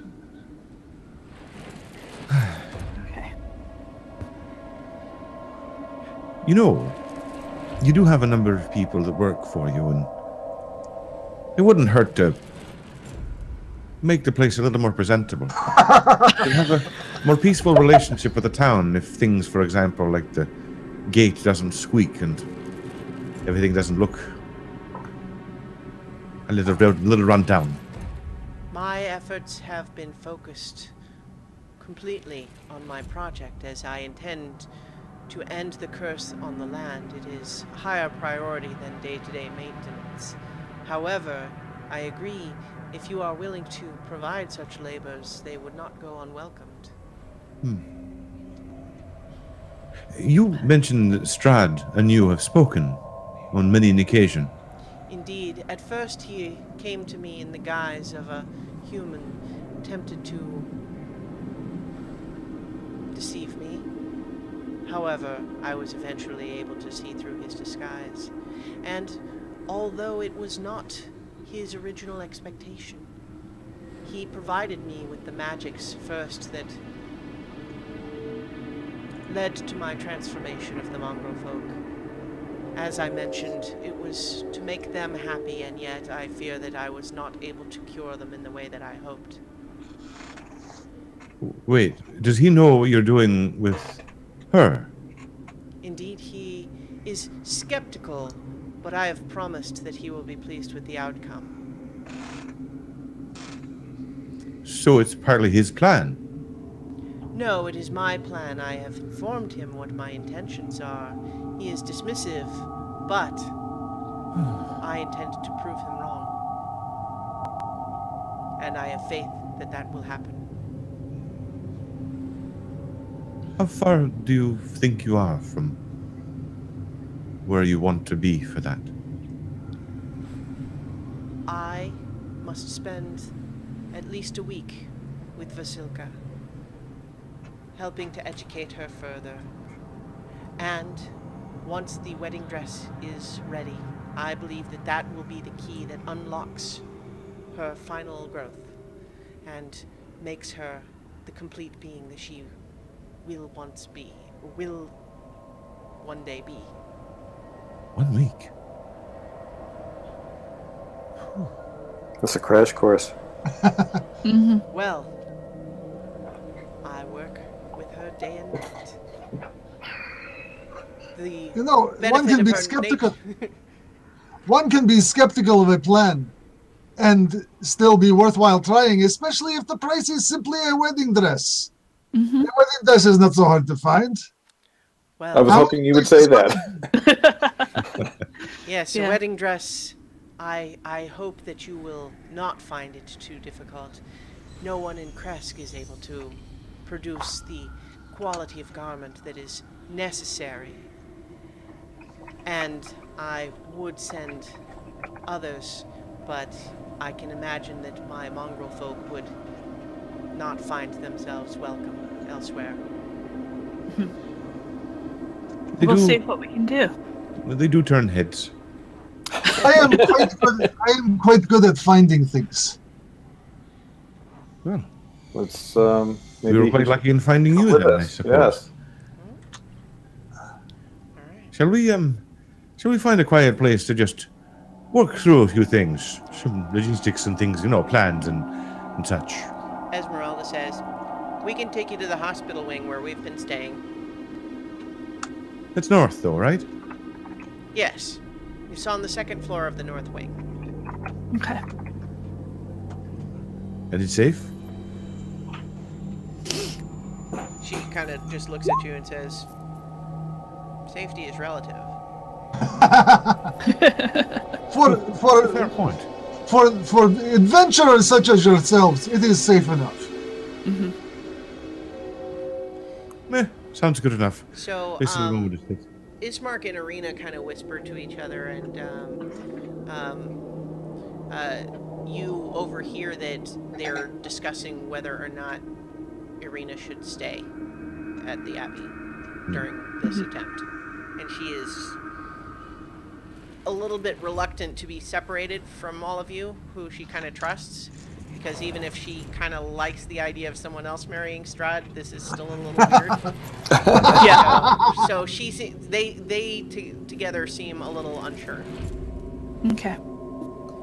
One last question before we retire, Abbott, if you don't mind.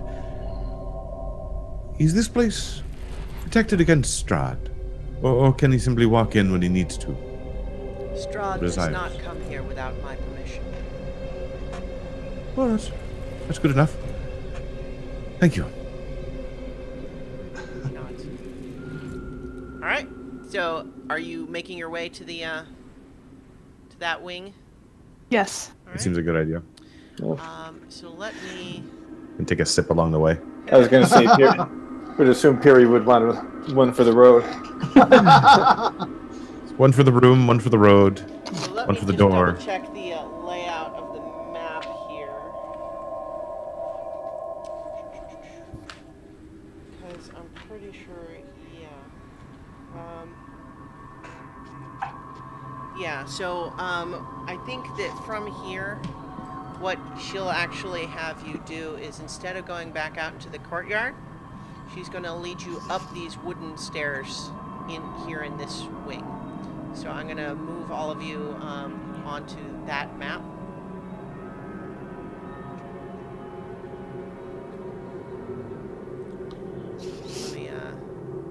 Let me, so I'm actually already have Zia and Esmeralda on in this room, but technically speaking, let me. You know what? Let me just reveal this whole thing.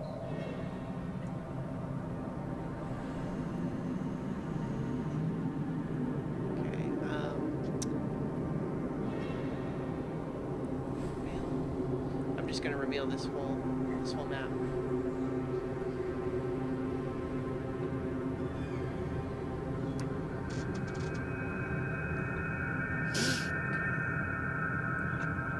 So, are you already seeing this, Nobilis? No, not at the moment, no. Okay. Let me...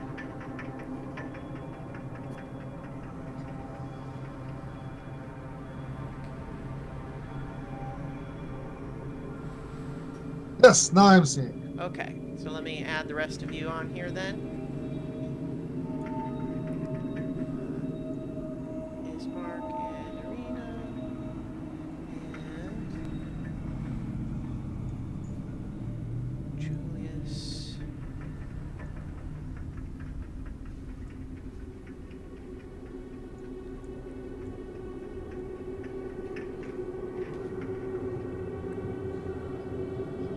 Okay. Honor.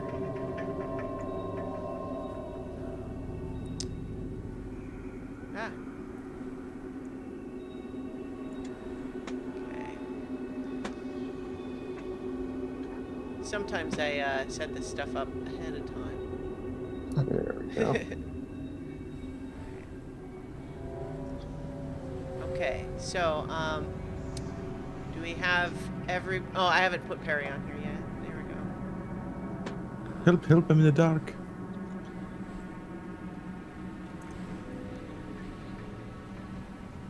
There we go. Okay, is everybody able to see the map now? Mm-hmm. Yep. Okay, great. So, as you go up that wooden set of stairs,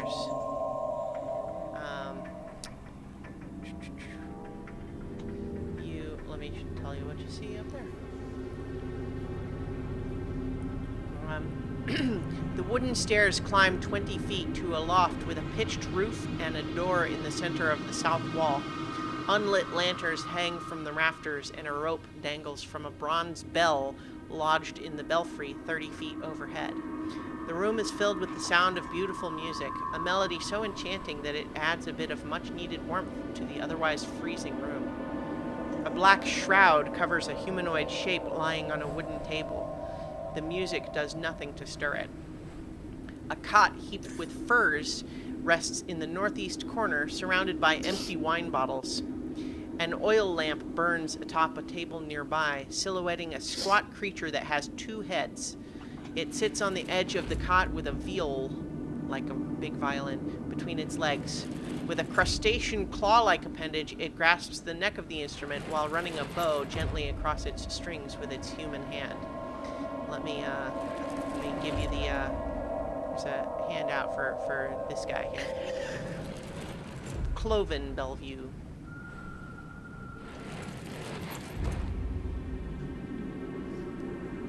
So that's... Wow. Yeah. That's So- one of the most hideous handouts I've seen yet. Yeah, so he looks up at you, and as you kind of make eye contact entering the room, you see that he's a little blurry-eyed, like he's not quite focusing on you. He just kind of looks at you and kind of just keeps playing. Oh, you poor soul. He is one of the happier ones here. Come, this way. Yeah, indeed, what you would know of him, Zia, is that he's the one that feeds the others and rings the bell when it's dinner time, and he drinks a lot. With good reason. It's good All right. wine. All right, so if you make your way out of this room without further inspection, Yep. you come out onto the battlement of the curtain wall, and scarecrows line the abbey walls looking outward. They wear tattered chain shirts and carry spears with rusty heads. The courtyard below is blanketed with fog. So it's a 15-foot, 15 feet down from the top of the wall. And so Esmeralda and Zia just make their way across this wall to the north wing and enter through the wooden door there. Which, I can't help myself. I need to poke one of them. one of the scarecrows, Yes. it wobbles. Okay. That's the appropriate reaction. Have no fear, my little friend. They are a paper tiger.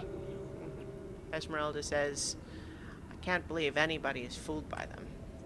Yeah, Off myself up a little bit. It's not fear. I need to know some things. I need to make sure I can put my hands on some things to make sure they're real. Of course. So as you enter this room... trust me, not always having fingers on things makes them real. Yeah. So the... Oh, you know what? I actually take it back. You don't go in that door that I just had you go in. You actually go in the one that's further south. Okay. Yeah. So the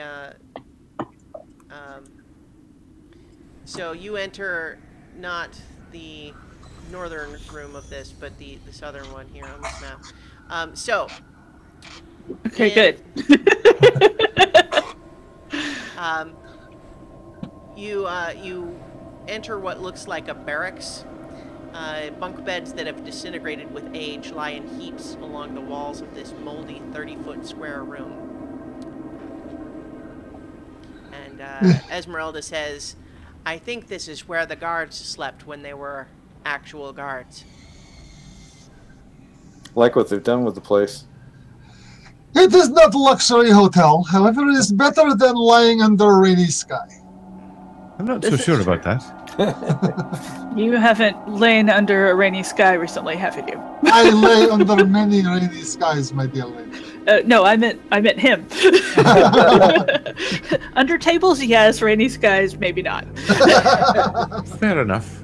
Esmeralda says, so, now that we're away from him, obviously you realize he's insane, right?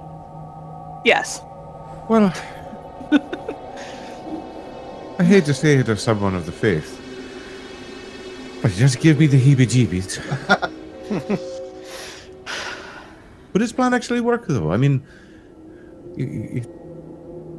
could all of this be solved with a simple marriage to someone who doesn't really mind being married to Strahd? Esmeralda... so go ahead. The flaw I see in his plan is getting Strahd to marry his construct. This seems unlikely and possibly even enraging.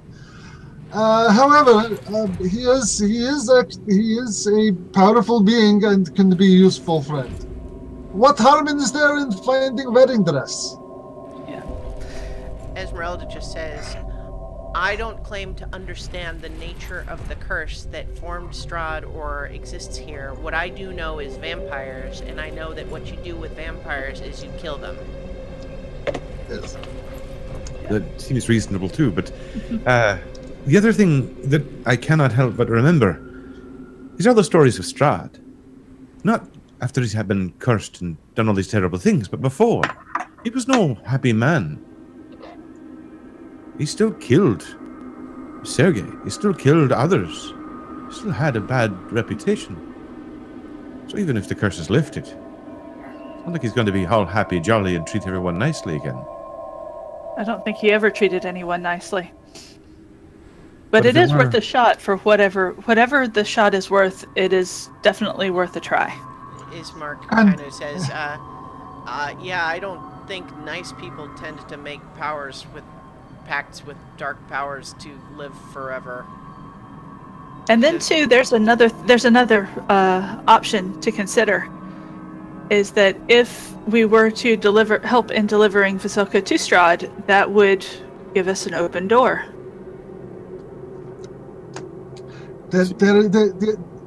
His plan may be mad, but there is value in assisting.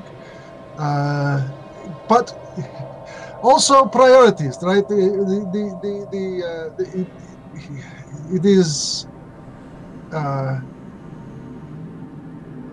It is something we can keep an eye out for along our journeys. Esmeralda says, and I believe in putting all the cards on the table. My companion here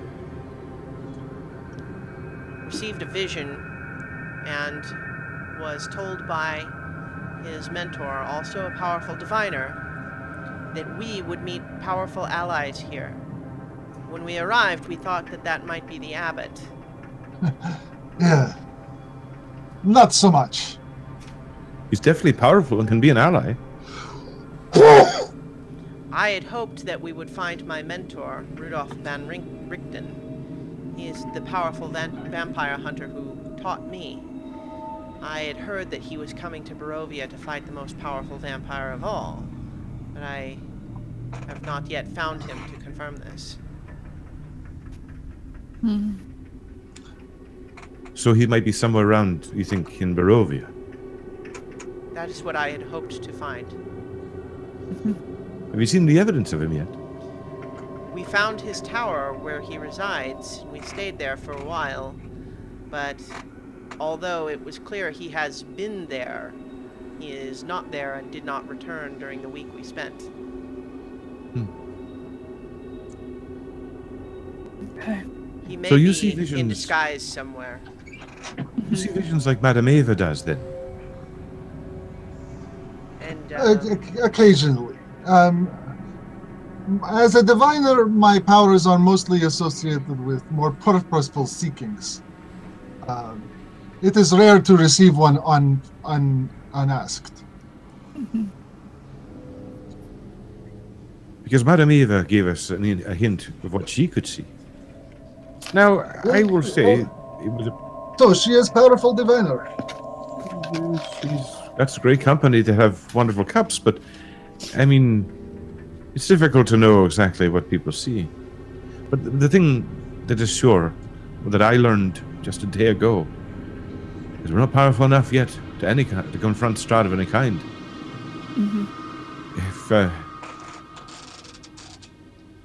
But there are things here that might help. That temple of Amber, I think, was one. And well, you said that Madame Eva gave you a vision. What did she tell you? well, it was more of a story, really, of different things we might find that would help us along the way. That inevitably would lead to a conflict with Strahd. And have you found all of those things? No. Well then, by the time you find all of those things, then perhaps by then you will have assembled the power necessary to oppose him. It is in the nature of how these prophecies are assembled, is that when you receive it, the ending seems so incredibly distant that you could not possibly aspire to achieve what the prophecy says. And then you follow, and you allow destiny to direct your actions, and then when you arrive at the end of the prophecy, fate has assembled things in such a way that it comes through. This is how destiny works. Esmeralda, Honor, you realize Esmeralda's kind of been giving Anubis sort of just a look, just watching him carefully. Not, she's passive, but she's just kind of been watching him. But then turns to the rest of you and just says, "So, what have you found? What haven't you found?" Okay. We've found the Tome of Strahd. It was in the keeping of an elf, and he has allowed us to read it. Elves that were staying outside of Valaki? Yes. The Esmeralda turns to Yuzia and just says, "I knew he was hiding something." So did I, but I was confident that it would come to light eventually. Yes. He's asked for our help in ascending the Amber Temple in exchange for allowing us to read the Tome of Strahd. We are looking for the crypt of a dead wizard ordinaire. Crypt? And for... Yes. Wow. And for a white tower with golden knights, which it supposedly holds the Sword of Sunlight. I'm pretty sure the White Tower with Golden Knights is in Solenka Pass. There's a gate that crosses the pass. I've not been through, but when the mist clears, you can see the tower. And I believe that that's going to be the tower she saw. Okay. Yeah, so the Amber Temple is at the other side of Solenka Pass, so maybe we can hit them both at the same time. Yep. I don't know of any crypts for a wizard, but I do know that the rumors tell me that Strahd has a massive crypt beneath Castle Ravenloft where he enjoys storing the remains of people who have opposed him, and he keeps them like trophies. Within his castle? Yes. Well, that complicates things. Yes, I believe this crypt was supposed to be behind or on the top of a waterfall. We think it might actually be closer to Barovia, but we're not sure at this point. That's why do you think it's? I have not heard about any crypt near the waterfall. What are you? Oh, are you talking about the wizard, the mad wizard that fought with Strahd? Yeah, we've heard a couple of stories about him. That he fell from a waterfall. Yes, okay. That would be a resting place. I'm not aware of there being any crypt to him, because as far as I understand, they never found a body, and people were rumored that they saw him alive north of the lake. I haven't tracked him down yet, but what I had heard was that he was not in fact dead. No one has seen him recently, but I don't think that there is a crypt for him. okay. If he's dead, then he died somewhere in the mountains. Yeah, that is the one that we have the fewest clues to. And the last clue that we were given was to find the mother's tomb, to find our enemy. Well, if it's Strahd's mother, Queen Ravenovia, her tomb is in Castle Ravenloft.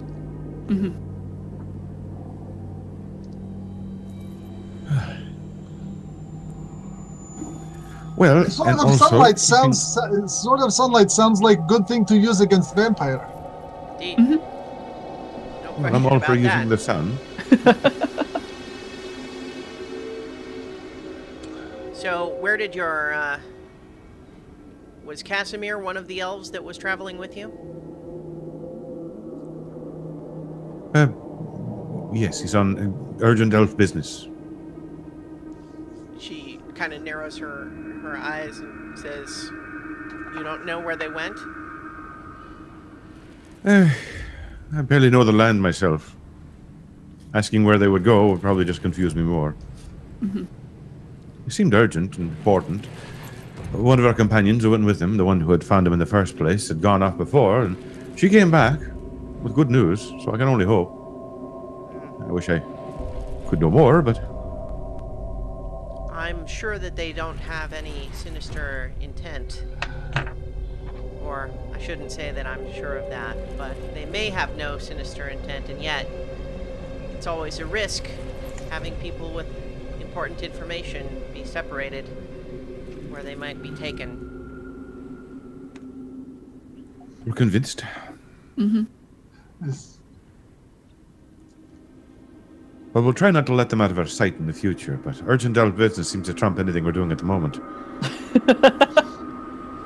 Strahd is an incredibly formidable foe. I had hoped to perhaps lay an ambush for him here before you arrived. When we realized that the abbot was insane, he had promised that Strahd might come to visit and view that thing, and I had thought we might lay an ambush for him here, but that said, if it is your mission to defeat him, then I believe joining our forces together will increase the odds of that.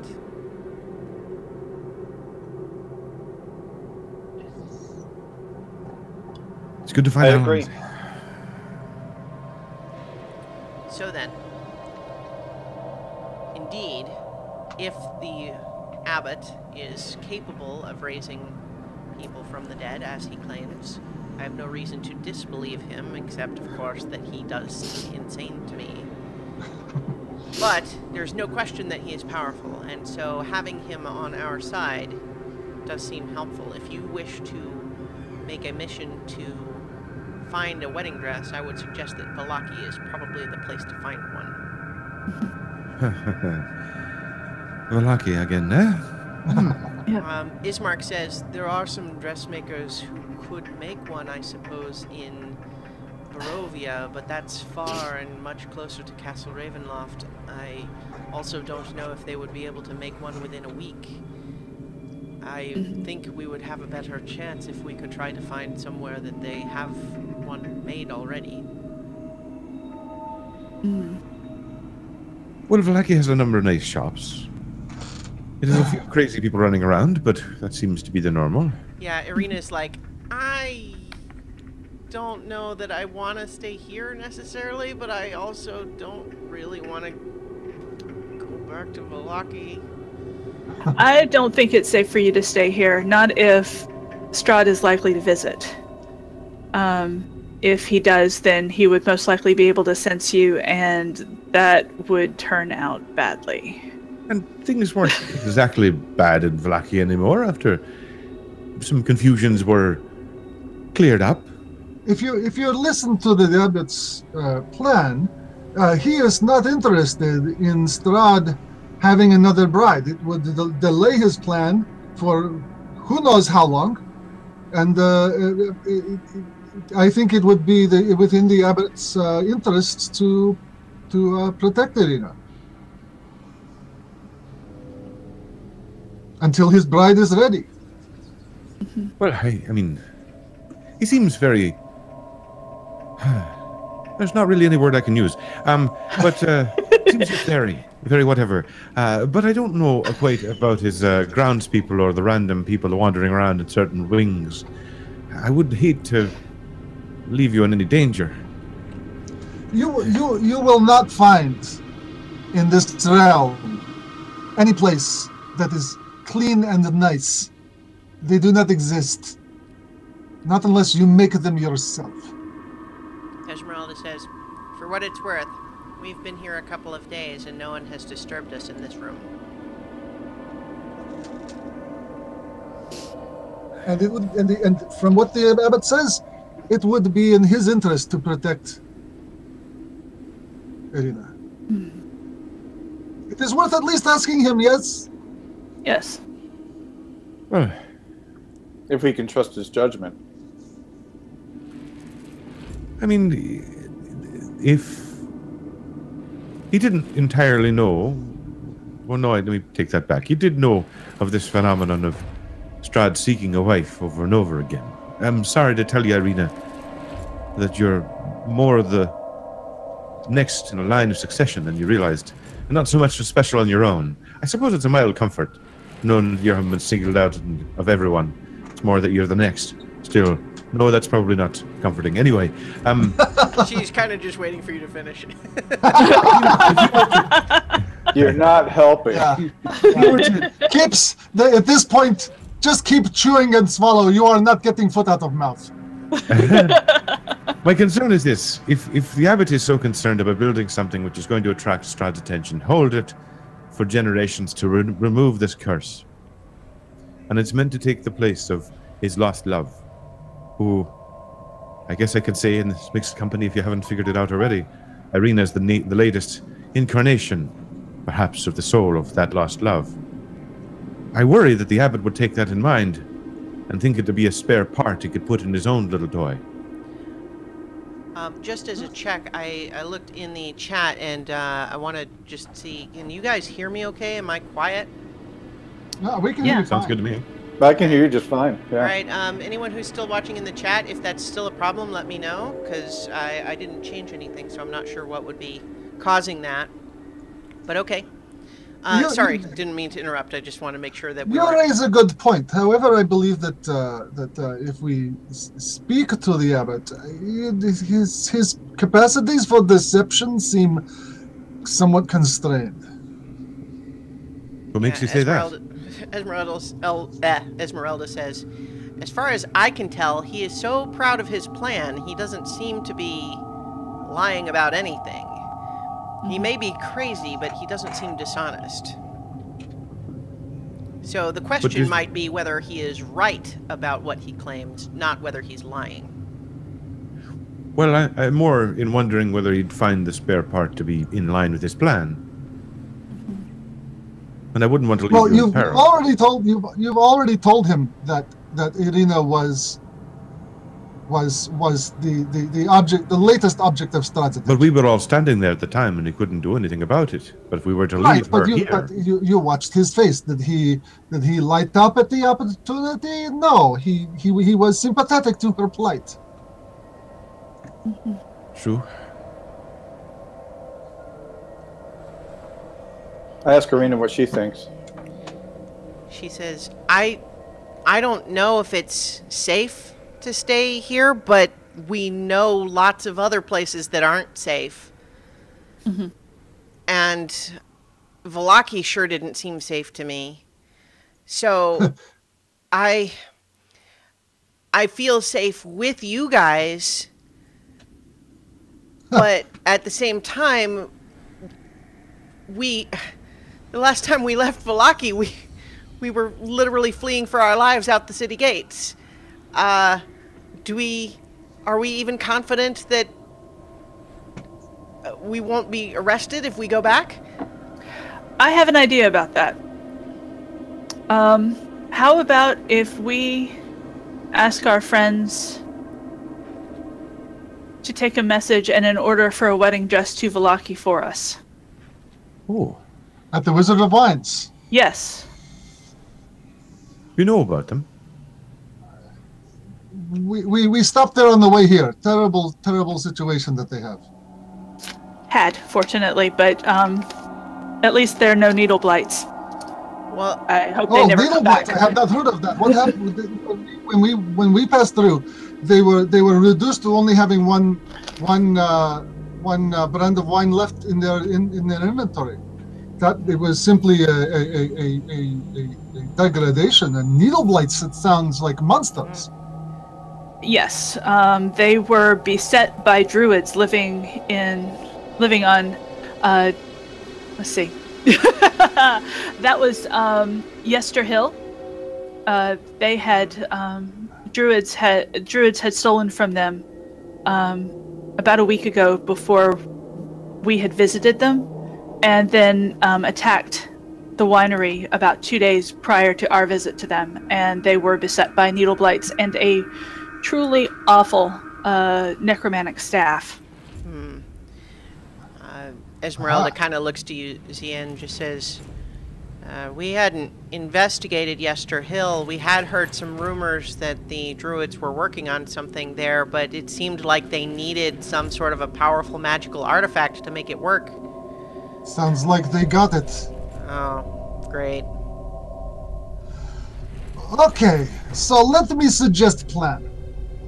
Return to Wizard of Wines. Arrange for a shipment of wine to go to Velaki with and they request a wedding dress. And in return we return one of the gems for their from Yester Hill. Ismark kind of just says, what happens if no one has one, or they don't find anything? Then we find the plan. It's his plan A. Okay. If they don't have a wedding dress there, then we still have to look somewhere else anyway, and it doubles the amount of time people can be looking. Mm-hmm.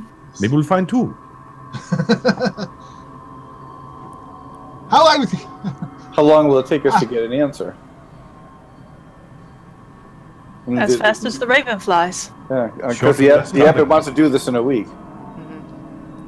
Yeah, and Ismark just says, I don't know if the winery had another shipment ready to go to Velaki. We took the stuff that they had ready to bring here. There was still some more in the crates themselves. I don't know what status it was, what way along it was, but it is portable. Can be drunk, whatever. So there would be enough to have a small... If you do not like plan, then make a better one. No. Irina I actually like that plan. I don't know what it says exactly, but I definitely feel like more enthusiastic about going to fight a bunch of druids on a hill than going back where Izek is. That guy made my skin crawl. Poor fellow. Yeah. But Irina, how about you staying behind here? Well... May I suggest that maybe Ismark should stay with her? Ismark kind of just says, yes, I kind of was assuming that would be the plan. If Irina is staying, I'm staying. Yes.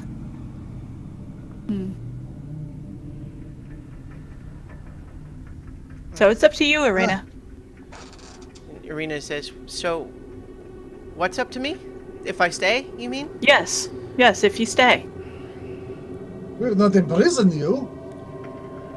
Well, I feel like I don't know if the Abbot's plan will work, but I know that it's not safe out there, and we thought we might be safe at the winery, and look what happened. This place at least is fortified, and the Abbot seems like he wouldn't hurt me. It might be safest, but ever since I've felt the part of me that was Tatiana kind of fade, I just feel more like I don't want to just be this prize that we're playing keep away from Strahd. I want to help. Okay. Then come along. Then, yes. Who knows? Maybe it is that intangible thing that Strahd is after, and he will pay you no mind now. Who knows? Esmeralda just kind of says, I'm not going to turn down another sword, but I doubt that it will be safe there. I don't think there's anywhere that's safe, just so long as you are aware of the risks. Mm-hmm. Besides, it's better. No, I've got Zaya's accent coming from. I don't know what they've done to me. I can't help it. No, It's infectious. I know. It is my own natural charm. yeah, I cast cure accent. It would not be just one two. It would be two, in fact. So, 'Cause wherever Irina goes, so does Ismark, and it's best if we keep Ismark also close. He's key to the plan. so what I'll say is, it is currently mid-afternoon. It's probably like 3 o'clock in the afternoon. And as a reminder, just in terms of previous timeline things, the other event that you had heard about coming up was the Festival of the Blazing Sun in Vallaki, which was going to be 3 days, and so it would be tomorrow night. Is when that would be happening. Which you have no plan for how to deal with. No. Yeah, and I'm not all that enthused about participating in that, but there might be an innocent tortured and murdered at that, so... Esmeralda kind of shrugs and says, I don't mean to seem callous, but that sort of thing happens around here, and I think that the way to deal with it is to defeat Strahd. If we get stuck trying to save every victim that we come across, I think it just delays the saving of everybody. Is sensible position. Doesn't make it feel any better. The poor father's child. I'm searching through my notes at the moment to try to think of the name. But... Actually, it's mother's. Well, so it was, so Lucian, who was the boy that you brought to see his mother, Madeline, said that her son... Oh, that's right. Her cousin. His cousin. Yeah, so the boy's cousin was the one that had gone missing. For speaking out against that family. Yeah, against the festivals and against the Baron in Vallaki. Right, that was the problem with the bones for the father. The other saints missing their bones. Yeah. The church had lost the bones of Saint Andral that used to keep it hallowed. We'd better start solving some of these problems. I'm forgetting half of them.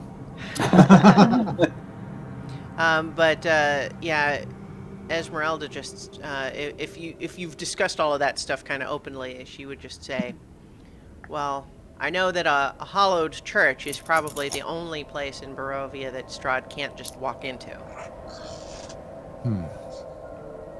I mean, you've seen that, I imagine you've come across or at least heard about his ability to charm. It's true that vampires can't enter a residence without permission of the people who live there, but he has his ways of getting that permission. But a hallowed church is something else. Is the abbey here? Is the abbey here hollowed? Is there a part of it? Is there a church here? There is. The whole thing is, in theory, hallowed, but the abbot spoke of having Strahd visit and speak with him, so I don't really understand what that means. Another question for the abbot.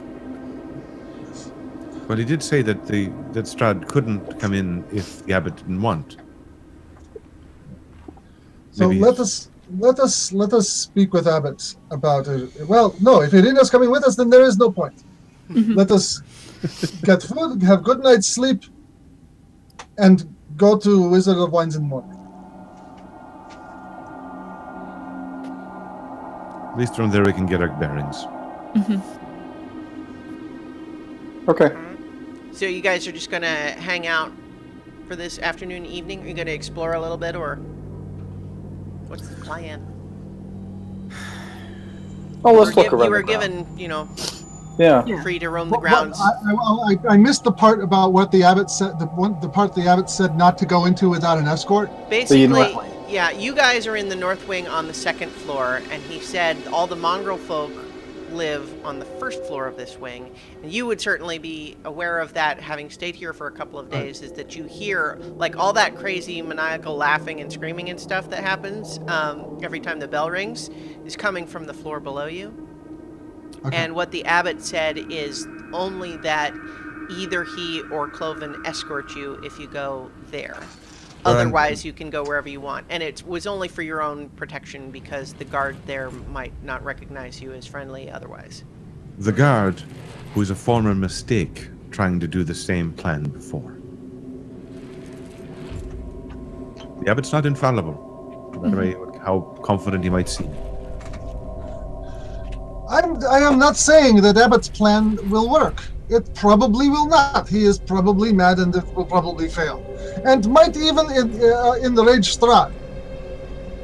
However, having his assistance could be useful in defeating Strahd. This is all I am saying. Allies are hard to come by, even uncertain ones. And they go too quickly. I think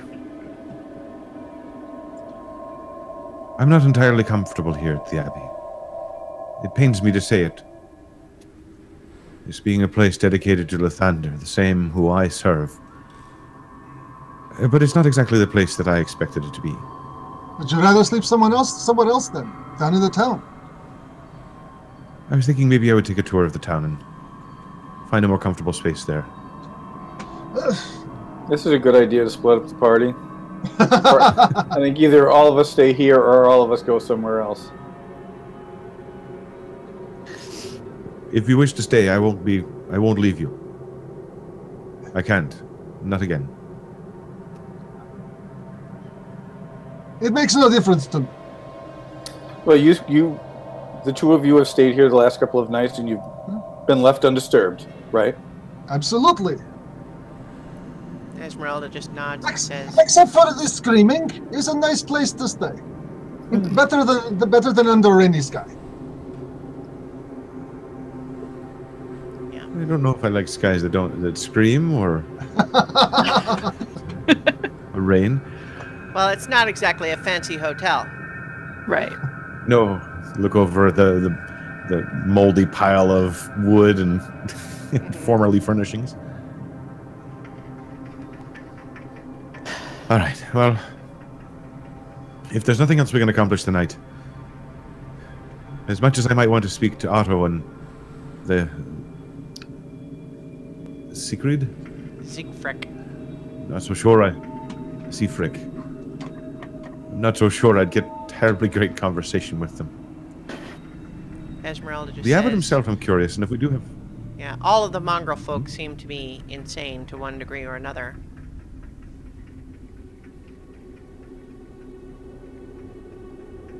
Yes, well, not their fault. I say we take up the abbot on his invitation that we tour the grounds, and perhaps we will run into him during our tour. All right. So, you are at your own disposal. You can go where you like. Okay, well, we need to get down to the first floor without being assaulted by the guards. So, yeah, Esmeralda says there are... Well, first of all, which guards are you talking about? Because there's the one that we have not gone into the hospital wing. But I think that if we... There's a room just through there, and she points through that north wall. The other door that we almost went in when we were coming across the wall, there are stairs down to the first floor from there that would go to the hospital wing, but is not itself there. So we could get to the first floor that way, or we could go back to the room where we spoke with the abbot.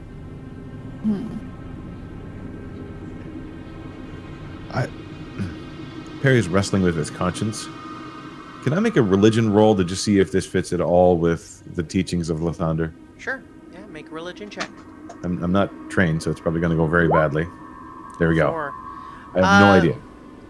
Well, you know Doesn't sound like that there in the long history of Lathander, there have been many activities taken by the church where people claimed to be acting within the will of the Morning Lord that outside of context seem really strange. You know that that's happened, so it's possible, but it certainly seems weird. It it doesn't seem to make external logic, but at the same time, you know full well that religious things don't always. That's why I didn't study it. When is sunset? Is that a long time away? Like 4 hours. Okay. I think on it more then. Yeah. So we are going to walk, It would be probably it through would- the abbot's I would say door? if you were leaving right now, it would probably be time to get to the winery or to Vallaki only just before sunset. Yeah. But if you're just walking around here, it's probably plenty of time. It's not that big. What's the sense of the group? Should we start the mission now, or should we just tour the grounds and start tomorrow? If you had a confrontation with Strahd at Wizard of Wines, they probably would not want you staying the night there again. Yeah, it's true. We didn't leave a really good first impression. That's fair. So, I don't think we leave a good first impression anywhere we go. Work on their second impression. Esmeralda is just kind of saying, well, down in Kresk, I'm sure they don't appreciate you blowing up their shrine. We so didn't do this, that. That was this is why, unfortunate. this We is brought why them I say wine. stay here. Kresk would not want you staying there. We haven't worn out our welcome here yet.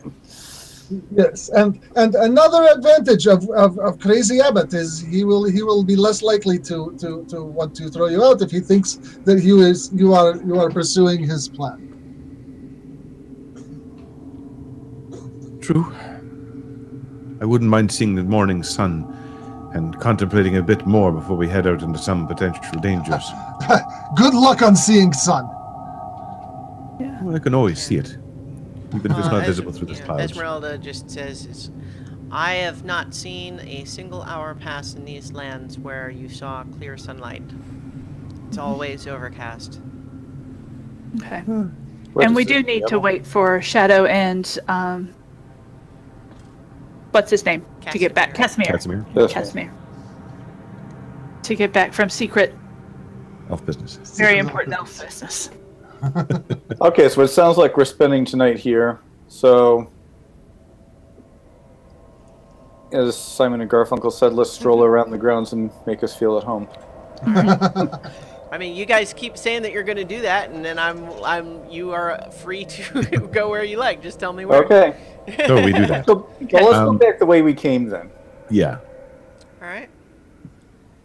I'm going to pay a particular attention to see if there's anything kind of your church that was here. If anything has been kept up or anything can be mended. Okay. Like even just a bust of a previous saint or a, holy Shrine, symbol. an altar, anything like that. Yeah. Any of the moments of peace or places of peace that might still exist. That's what I'm going to keep an eye out for. Yeah. So you guys, I'm just kind of putting everyone's tokens. You make your way back along the wall there, and at first you're coming into back into this room where where Cloven was playing, and he's kind of still there. He's got like a half full bottle of wine. I will stop for a moment.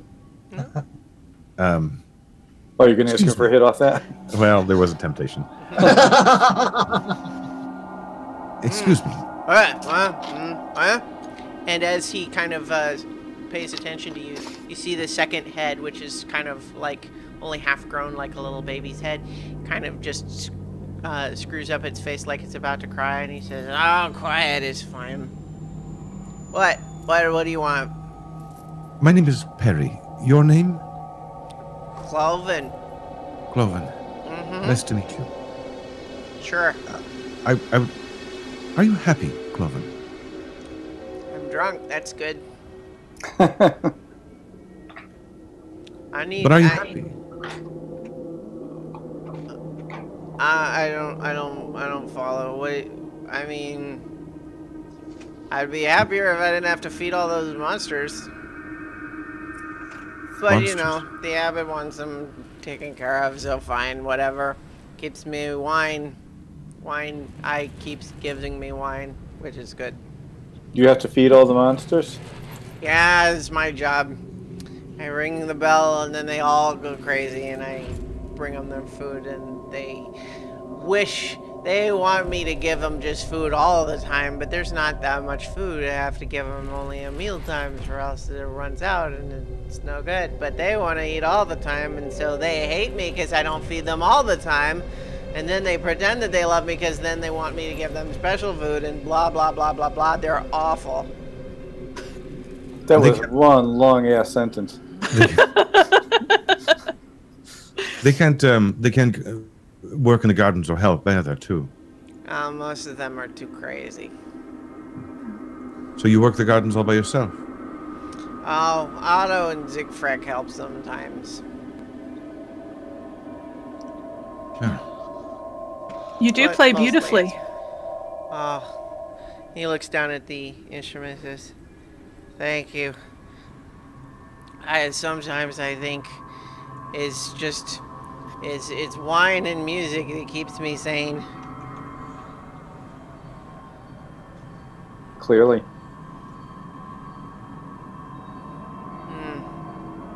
So, what are you guys doing here? You came to see the abbot? Yes. Yep. I came to see this place as much, too. Well, the abbot is a good man. He takes care of all these monsters, even though some of them aren't worth it. You call them monsters? Well, have you seen them? I admit they're rough on the eye, unexpected. Oh, I'm a monster too. I don't have any illusions on the subject. I'm just the one that has to do all the work, whereas they just sit and screw around in their cell. And not that I envy them, believe me. I'm just saying that I'm the one that has to do all the work. Well, maybe... Abbott just works on his projects, and he kind of waves a... You know, one of his arms is just a crab claw, but he kind of just waves it dismissively over at the table in the corner. Oh, dear. I have to take a look at that. The crab claw or the table? No, I'm too curious about what's on the table. All right. That's right. Okay. Yeah, over in the corner, beneath there's basically a humanoid shape under a black shroud. Are you gonna lift the shroud? I'm going to peek. Yes. Beneath the shroud lies a creature made of stitched together body parts, but as you look at the face, Perry, one of the face is yours. It's got your face. Wait, What a no. beautiful, handsome creature. But then, as soon as you're sort of startled and yeah, it's just like it's like your face, and then if you look a little bit more, it's not the rest of your body. It's the size of a regular human, and you look, and one of the arms looks like the skin tone of Honor, and the other arm looks like Julius's arm, and the shoulders, and looks like it's been made of pieces of all of you. I pull the curtain back enough to show them at least the top half. Right. Look at this. And then as soon as you pull it away and look at it again, it's just a bunch of what truly lies atop the table is just chopped up body parts, and all of them taken from cold, gray, lifeless women, all waiting to be stitched together into something horrid. But its face was beautiful a moment ago. And Cloven kind of narrows his eyes at you and says, "You got a strange sense of beauty, mister." But it didn't look like this. Wasn't all grey, and it was. Well, that part was yours. The face was all mine. Why would nobody sees this? Well, you just only see the parts now too. Uh-huh. I'm going to cover it back over again. There was a wise butcher that once said to me that he didn't want to know how the sausage was made. I made the mistake of not believing him at the time, and I think his words are coming to haunt me now. I will, as I bring back the shroud, I will give a prayer to Lathander over the body. May his light guide it into the next life. Your best guess is that this is parts from more than one person, but but yeah, you it's kind of a group prayer. Take a moment to pray for them. All right, let's see what other horrors live on the land here. All right, so if you go back down the stairs to the ground floor, let me bring you back over to that map. Right, so now you've just come down these wooden stairs, and so you're back in the room with the abbot and Vasilka, and there's, you know, back out to the courtyard, or there's more stairs that go further down from here. But the abbot, as you were coming down, the abbot was standing across from Vasilka saying, "Now try it. It's lovely to meet you, my lord." And she kind of nods and, "It's lovely to meet you, my lord." And That's better. he looks over to you and just says, "Ah, welcome back. Have you come to some sort of a decision?" Well, more or less. We'll keep an eye out for a wedding dress. We've got a few ideas of where one might be found. Oh, good. We're not entirely convinced that this lovely young lady will be entirely satisfactory, but it's an intriguing idea. Have faith, my young friend. Follow the will of the Morning Lord, and we will be successful. Those are words I wake up to every day. And as promised, if you bring a wedding dress suitable for a royal wedding, I would be happy to help you in bringing back from the dead anyone who has been dead for less than 10 days. 3 times.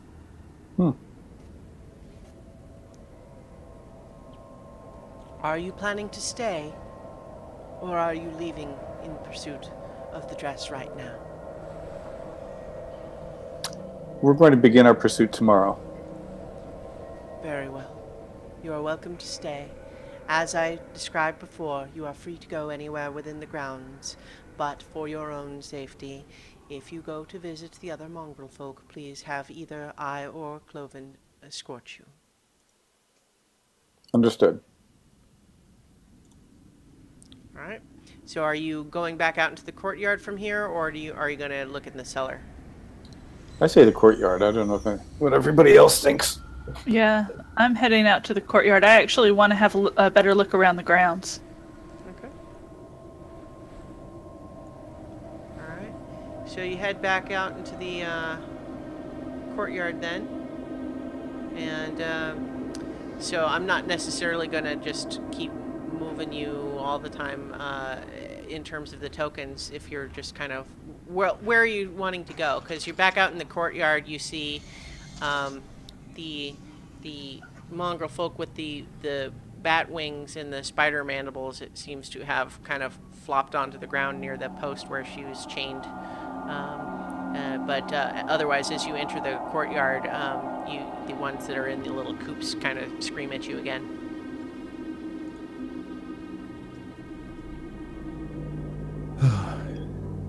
if in all of this madness we have any capacity whatsoever to help these poor folk, I'd like to do it. I don't know what to do or how it might help, but they seem in pain.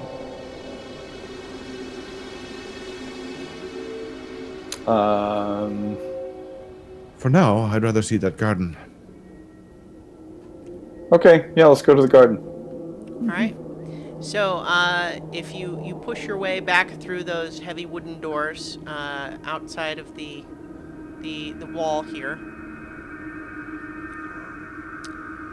and you recognize once again, looking up at them, that from the appropriate angle, those scarecrow soldiers don't look half bad. So you turn right from those doors and head north, and let me reveal more of these areas here. Okay. And actually, there's, you know, if you're cheating and looking at my screen again, there's actually going to be some things that that are on the screen but don't actually matter for you, so don't do that. All right, so you make your way through up towards the garden area, and you first pass a little garden gatehouse. It's just like the gatehouse that you came through to begin with. It's just a little bit of a stone-built tower that's, you could have some, like a watchman be in there, but nothing's in there right now. It's empty. But then as you move into the gardens, nestled between rising and plunging cliffs are 4 rectangular garden plots enclosed by a 5-foot-high wall of mortared stones. White rabbits nibble on turnips uprooted by the cold. 2 lifeless scarecrows with stuffed gullets and sackcloth heads hang from wooden crosses pounded into the cold, hard earth. And the Abbey's wing, hospital wing, looms over the garden, its shattered windows dark and disturbing. A door leads into this forlorn edifice, which apparently isn't as abandoned as one might have hoped. You know why. From within comes the laughter and wailing of things that should not be. Okay, so Anubis sees fat bunny rabbits and immediately goes chasing after lunch. They probably don't want rabbits in the garden anyway, so it shouldn't be a problem. Yeah. Do I need to roll for an attack? No, I'll say that he can catch one of them. These are huge rodents. I see their fangs. Yeah, they do seem to just be ordinary rabbits, and so I would imagine if he goes after them, he's able to catch one. Rabbit. Sorry. Yeah, the others scatter and disappear through a little hole in the wall. I'll take a look at the food itself. How are the plants growing? What kind of things are they growing?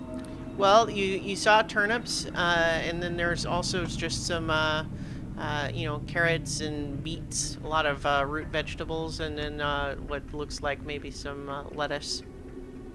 It's fairly well cared for garden, especially given the cold weather. You would imagine it has to be carefully tended in order to keep growing. Yeah, Cloven obviously does a good job. Yeah. Even with a claw for a hand. And a second head.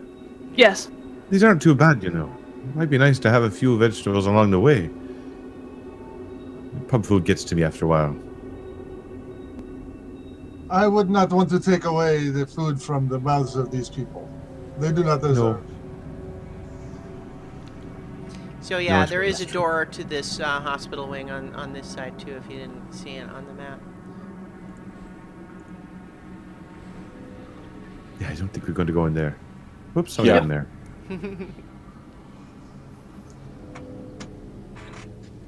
This is the only natural space I've seen for a while. It seems so strange in the middle of all this unnatural place in the Abbey. Well,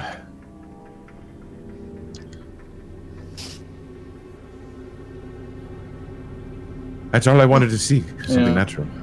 All right then. You go back? Yeah. Let's take a look at the graveyard All right. and Yeah, see who sure. all is buried there. Yep. So you make your way. You know, I keep saying south on this map. I'm actually not 100% sure if that's the intended cardinal directions, but it's fine for now. So if you move back around to where the graveyard is, let me make sure we've got all the rest of that revealed.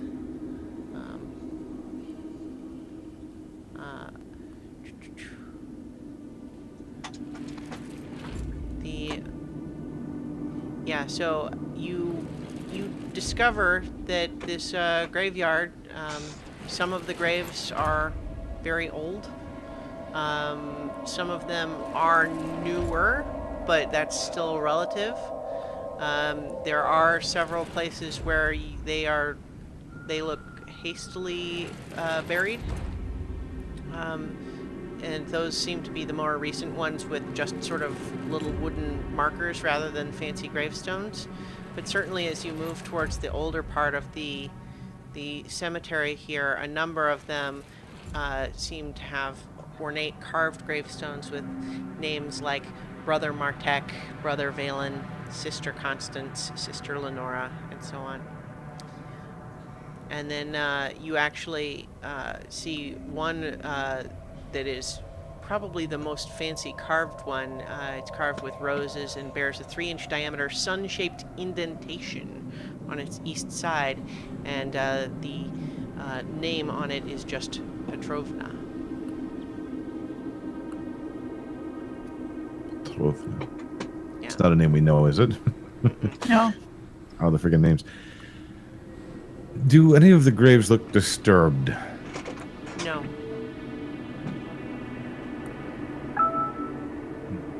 But if you're thinking of those There's a parts problem you that- saw, those they were certainly dead, but Yeah. they didn't look decades dead. They looked Yeah. weeks dead, maybe. That's the part that's bothering me. How is he building this thing and from whom? Yeah. That's kind of why I wanted to come back here. It's a good question. But nothing seems to be out of place here. As Which makes it Meralda almost just says, more you problematic. could just ask. He will But probably tell. He probably would. He seems quite proud of his work. Well, Do you want to know? Do not ask questions one does not want answer to. I don't know why. The body that was upstairs, the one that was nothing more than parts, I swear to you, I saw my own face on it. And this place is disturbing, but... And I've had maybe a swig or two, but nothing that caused that kind of vision. I can't help but think that it means something. And, well, it's a hazard in my profession. But occasionally you see something of meaning, sent by a power up above that you have to think about and interpret. I cannot help but think that means something. Yes, it is, I suppose, possible that Abbott will come and murder us in our sleep for our body parts. If so, You're the exact opposite of a ray of sunshine. Has anybody ever told you? but if he was going to do that, he would have He would have attacked Esmeralda and I while we were here. as we said, we've been here for several days and have not seen any indication that he intends anything other than what he has said. But I have some wards we can erect to ensure our safety, if you feel the need. Yeah. We may want to post watches. Oh, if you insist. At this point, I think that as long as he's happy with his, what was her name? Anyway, with his creation so far, as long as he's pleased with her, he won't go looking for more parts. He'd This only is do like- that. Why the extra body upstairs then? That's his work in progress. Or Anything maybe about- they were spares from when he made his current creation. That could be. Esmeralda points at you and just says, I think that they were just extra. Or Yeah. rejected. He found better ones. He's failed once. Well, Maybe he failed I don't before. know that he thinks of the other one as a failure so much as the first attempt prototype test.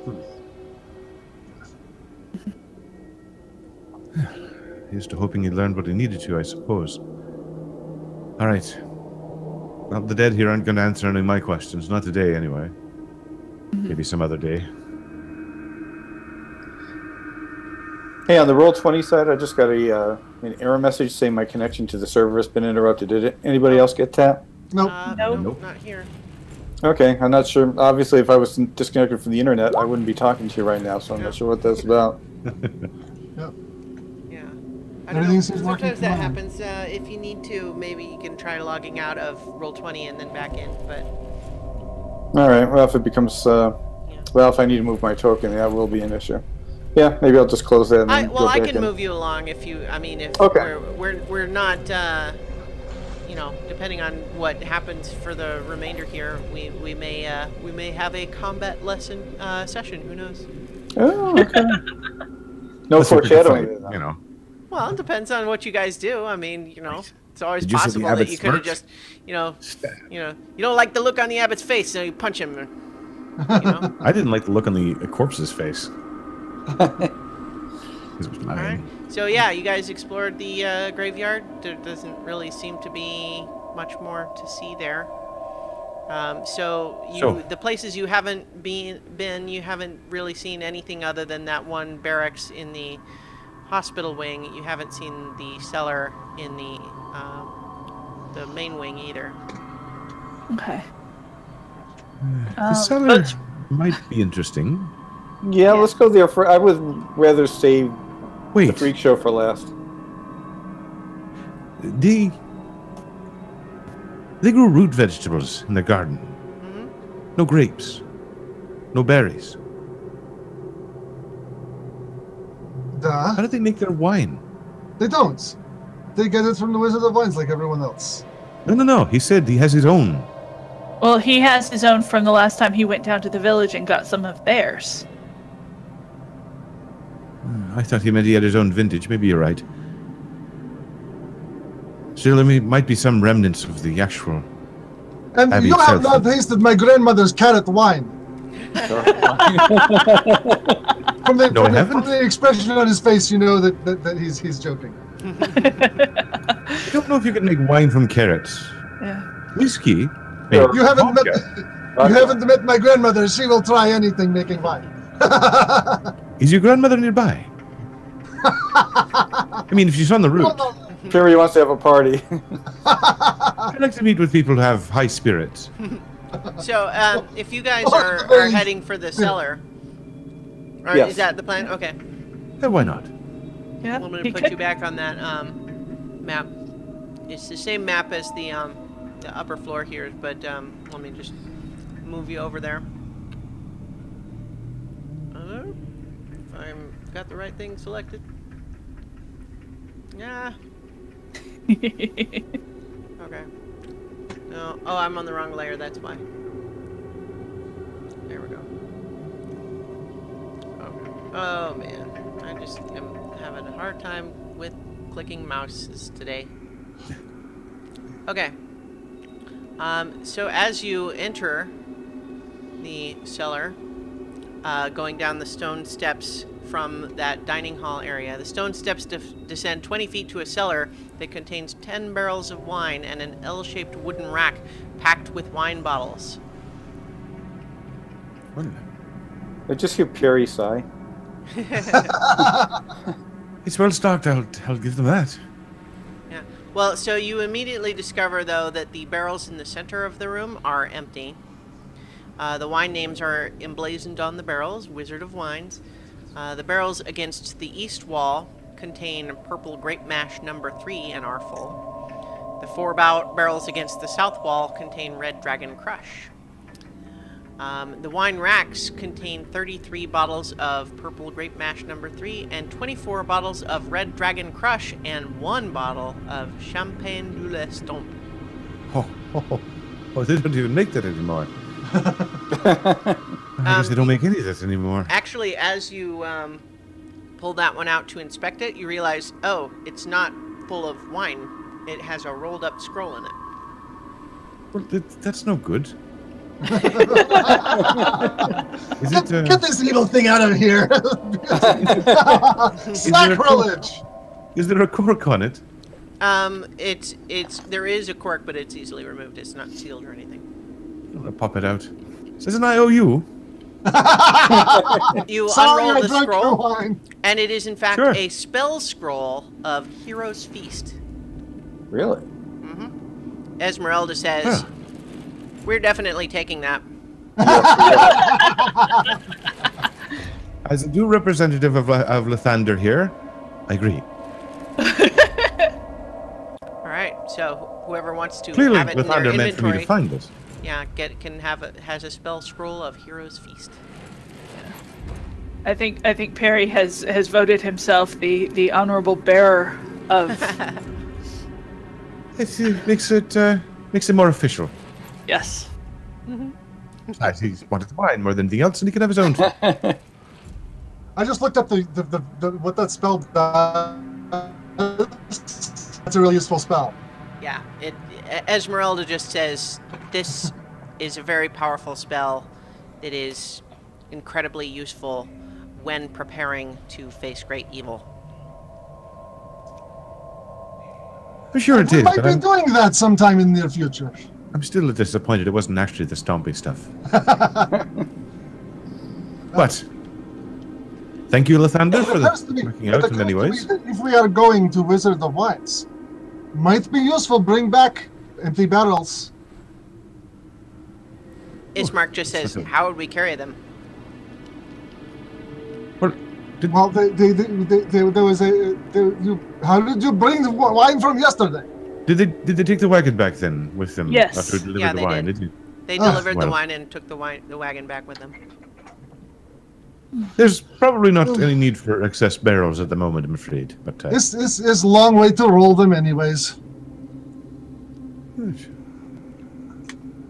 Ismark was just kind of saying, "How do they even? There's no lift or anything. The full barrels of wine. They must just carry them down the stairs. That seems really heavy." Yeah.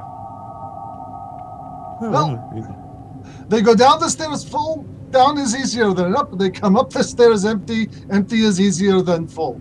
That's true. All right. So that's what you found down here in the cellar. Okay. No one was apparently watching when you yoinked that spell scroll. found it due to the guidance of Lathander. Yeah. It's my All official right. story. I'm sticking to it. So Are there any other passages off of this? No. This is always okay. Well, then we should It's probably go pretty back upstairs. Sturdy, solid stone construction down here. Okay. So from here, you would go back up these stairs, back to that same main dining area. Is that where you want to go now? Yeah. Okay. All right. So, moving everybody around, having everybody having different maps for the two levels just means a lot of moving stuff around when you guys are going up the stairs, down the stairs, up the stairs, downstairs. We're getting our Well, I steps. wanted to stay, but I figured a bottle or a barrel of wine was probably a little bit over the top. Let's see, do we have everybody here? Yeah, okay. Yeah, oh, there you are. Yeah, I just moved myself. I was formerly outside. Now I'm Right. inside. Okay, so you're here. So there's still both levels of the hospital wing that you haven't checked out, except for the one room. Well, let's see if we can find Cloven. And The abbot is continuing to work with Vasilka. okay, yeah. Right. Well, Cloven seems to like us, both of them, and So let's see if he's available to give us a tour of the freak show. All right. So I'll say without moving you off the map that I'll just you say you go up there and you ask if he'll escort you, and he kind of does a really elaborate, like belabored, like, fine. And he kind of heaves himself up out of the out of his little spot. And as he's standing, he's 4 feet 7 inches tall. It's a barrel-like shape. His right head is fully formed and combines the features of a patchy-haired man with those of a goat, complete with stubby horns. His left head is about half normal size, has a soft, cherubic face, partly covered with crocodilian hide. He has a crab's pincer in place of his left hand and a bear's paw where his right foot should be. And he's wearing an ill-fitting monk's robe with a belt made of hempen rope. And so he kind of stomps down the stairs, and the abbot says, so are you visiting the hospital wing then? Yes. Yep, we thought we would go pay it a visit. Maybe there's something that can be done, or at the very least to know what's there. I fear that there is nothing left to be done for them but to make them as comfortable as possible. However, I would urge, indeed, that you maintain that level of compassion for them, because some of them are indeed strange to those not accustomed to the sight. All right, then. Smell it before we go in, then. He nods. All right, so he, Cloven, let me bring him onto the map here. Where is he?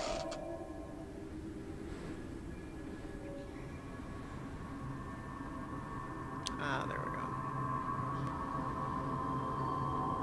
Alright, got Cloven. And so, are you going to start with the ground floor then?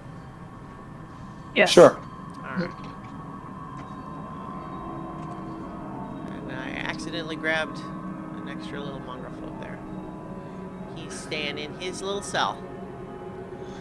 Alright.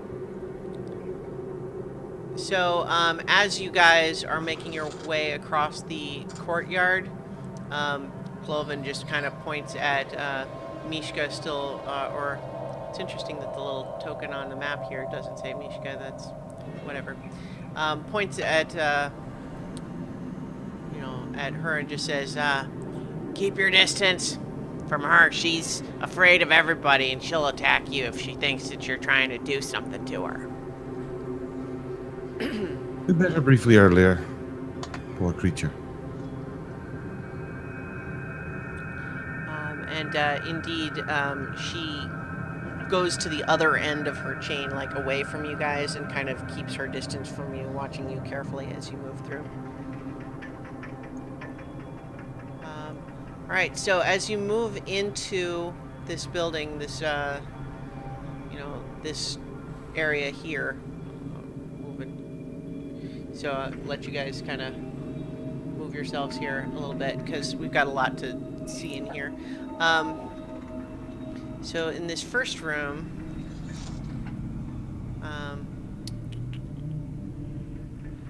this room used to be an office, as evidenced by remains of a desk and a chair, both of which have been smashed to pieces.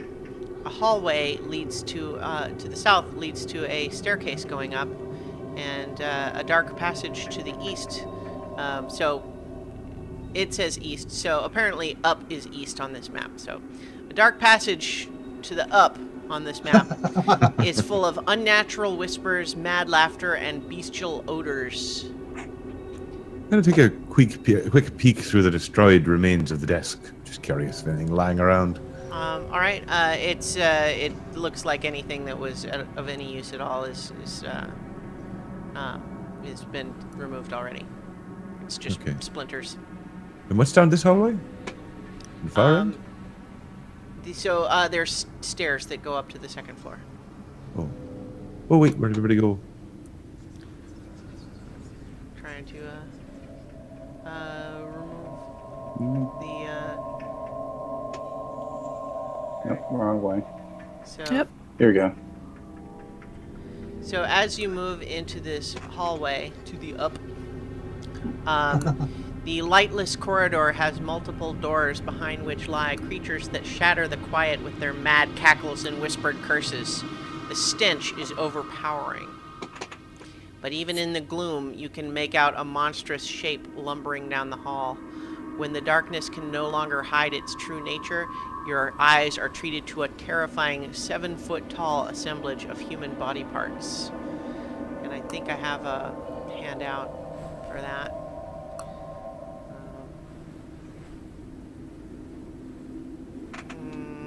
Here we are.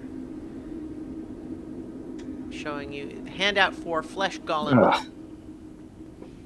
And it lumbers towards you, kind of moaning. Holds out an arm, but then Cloven just says, "It's only me and, guests. It's fine. Calm down." And it kind of turns around and starts lumbering back the other way. Ah, the poor creature. It eats more than 3 times the rest of us. It gets plenty of food, so don't worry about it too much. So each of these doors along here has like a little window that you can peek through. If you want to kind of just go systematically, we can do that. Unless you like answer. Wait, you said it eats? Yeah. I thought it was like the other, made of remains of the dead. Well, I just know that it eats. I don't know how they work.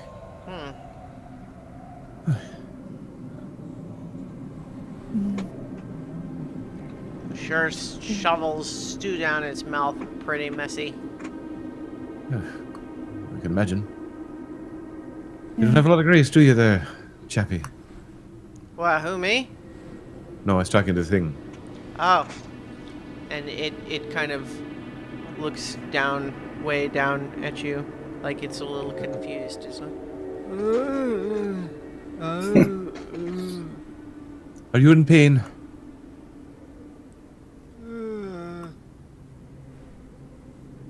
It's kind of an ambiguous answer, but I'm going to take it as I don't really care. Sadly. Yeah. All right, so I think we're all peeking in these, or at least trying to peek in these windows. Yeah, so I don't have it set up for dynamic. So basically, if the assumption is that you're going to look into each of them, I'll just kind of do them systematically, if that makes sense to you guys. Sure. Yeah. Somebody give me a boost. These doors are... How? All right, so this first one here, I'm going to just kind of go up the left side and then down the right side. This first one, this room was once a shared bedchamber, but its furnishings have been destroyed. 3 shrieking mongrels cower in the shadowy northwest corner. One of them cradles something shiny. Can't really see what it is from the doorway. Incidentally, you know that... so you see these are just ordinary wooden doors. They don't have locks on them. And Cloven just says, the doors aren't locked, but,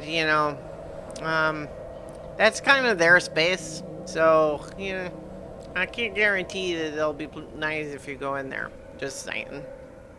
Right. Yeah. I'll just look from this side of the door. What keeps them from opening the door and coming out? Kind of just gestures a thumb at the flesh golem and says, yeah, they don't like him. No, they don't like him. Point taken. Yeah.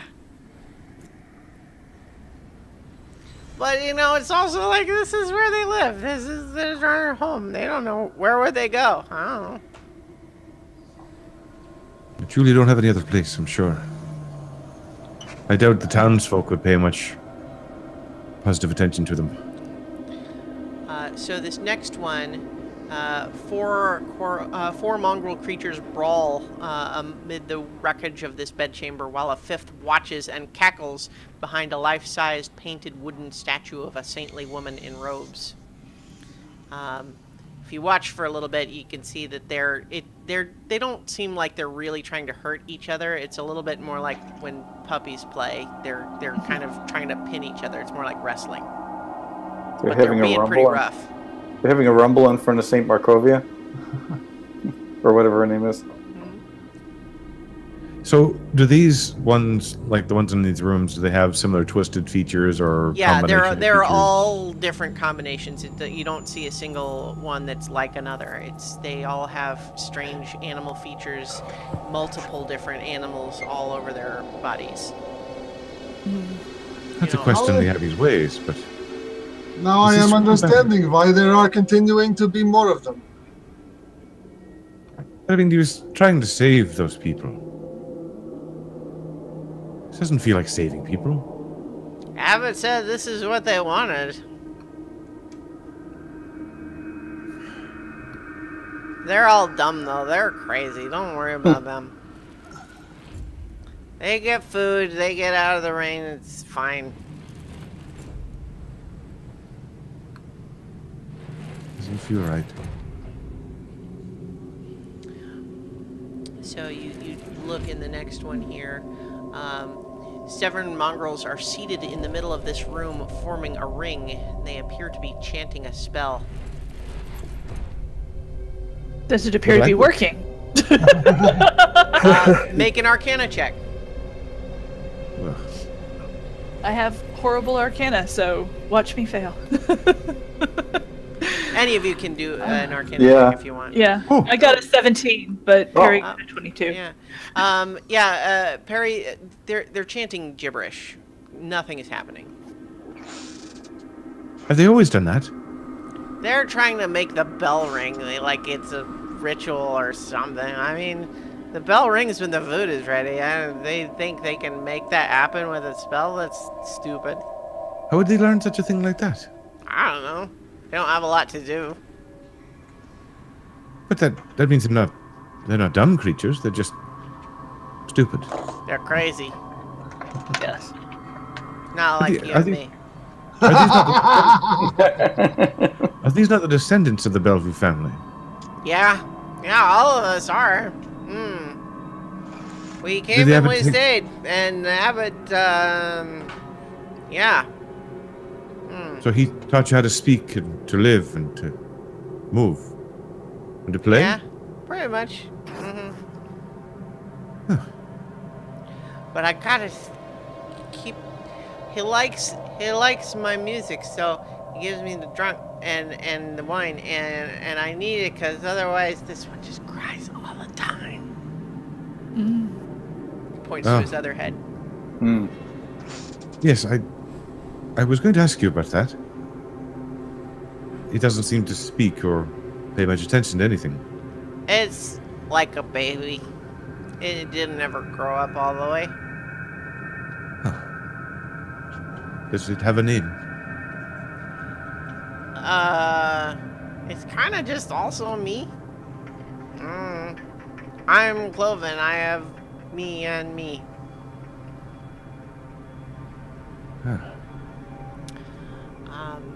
So in the next room here, 9 mongrel creatures stand in the middle of this room, staring at the doorway, just in silence, with hungry looks in their eyes. And Cloven just says, "Yeah, you know what? These guys are the worst. I'll admit it. Sometimes I forget to feed them." That's terrible, Cloven. You should never do that. Oh, well. Tell them to not be mean, then. I do all the work. I take care of them. I feed them, and they act like I'm a prison guard. But they don't have much for lives. Well, if they could handle themselves out here doing work like me, then they would. That's all they're good for, is sitting in there. I would welcome the help if they could manage it, but they're too crazy. Alright,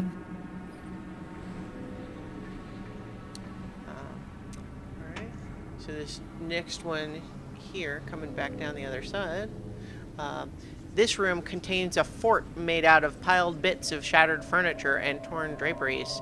And from within the fort, you hear a mischievous cackle.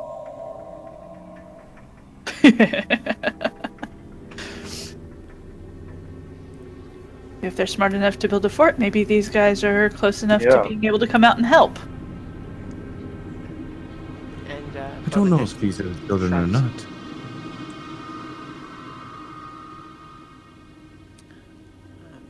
The next one down. Filthy mongrels cradle screaming a young in the debris-strewn corners of this room, while several more hoot, holler, roll on the floor, and whack each other with sticks. So 3 of them have little infant mongrel folk. And they have the same sort of pattern of bizarre Yep. changes. So these mutations are sort of not breeding true in the sense that there seems to be any inheritance of specific traits, but that whatever makes them these patchwork creatures seems to carry over. This feels more like a curse. Not a cure. Cloven just shrugs. I don't know. They don't have to make babies. You know, that's what they want. More mouths for me to feed. The next one, 8 mongrels caper about the wreckage of this bedchamber while singing a rhyme. One of them holds up a glittering gold statuette as it leads this mad parade. And as they march in a little circle, they're singing, "The devil dwells in his dark house upon the misty pillar. First he'll taste her sweet, sweet blood, and then he'll have to kill her." And they're just going around in a circle saying that over and over again. It's either the name Ditello, the rhyme, or the statue seem familiar. Not really. I mean, the subject matter seems resonant Well, with things yeah. you know about, but not specifically. But it's not like a saint statue or a statue of the Well, it's hard to family. tell from here. They're kind Okay. of they've got it. It's not obvious, but it does seem like it's probably a statue of a saint, and it looks like gold from here. There are a lot of them in here. Yeah. More people. The last one here on the row is just packed, packed wall to wall with mongrels wallowing in their own filth. The floor is strewn with gnawed bones. So there's 16 of them in the one room. Oh, wow. Is there not more rooms? Look, there are rooms that have less of them in there. They can go to another room if they want. They like it like that, I guess. It's not locked. They can go where they want to. Yeah. This is horrifying. See the bones in there? That's what happens when they feel like they want more food than they get. But the food is the food. We don't have more food. They have food that we give them food when we have food. But then they want more food, so they do that. They kill and eat each other. Yeah, sometimes. This is no way to live. I can't even imagine. Well, that's the tour. Are you done with me? I'm gonna go drink more. Okay. I need to speak to the abbot. Yep. All right, let's head back to Alright. the dining room then.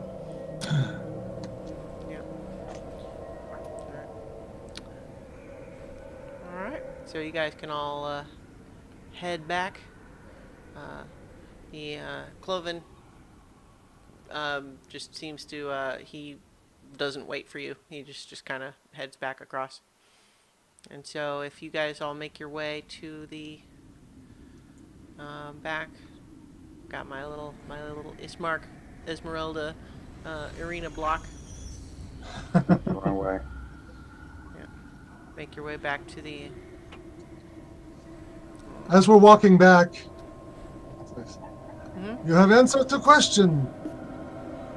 Aren't you glad you asked? Yes. Yes, I am glad I As asked. horrifying as it was, I had to know. Not particularly.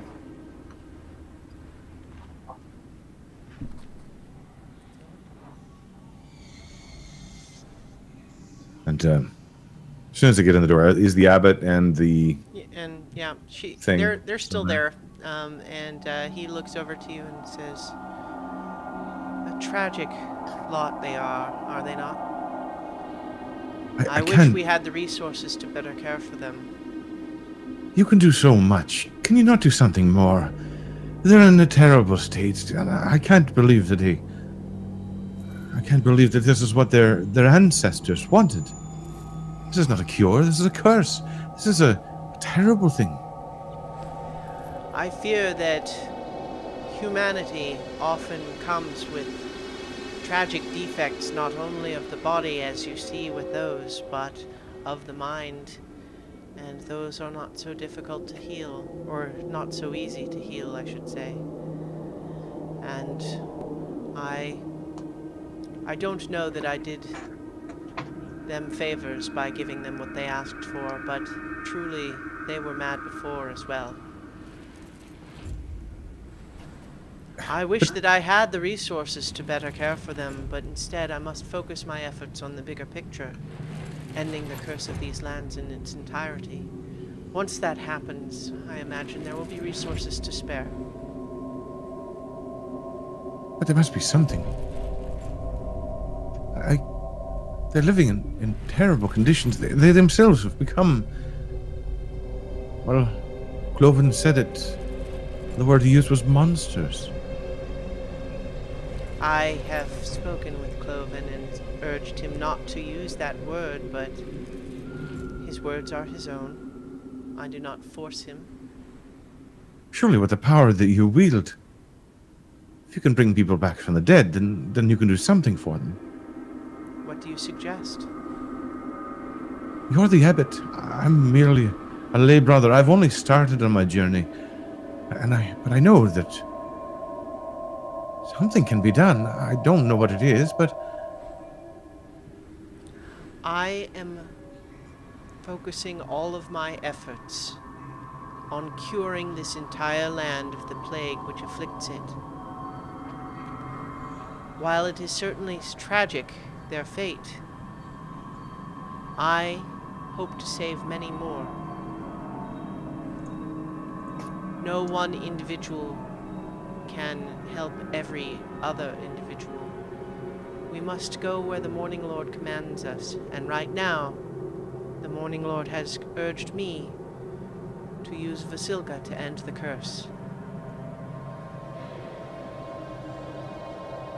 My heart aches for them, but there's nothing else I can do. Vasilka. I'm not entirely sure I want to know how you came to make her. I've seen things upstairs, remains. But where did you make her from? You met Otto and Siegfried? Yes.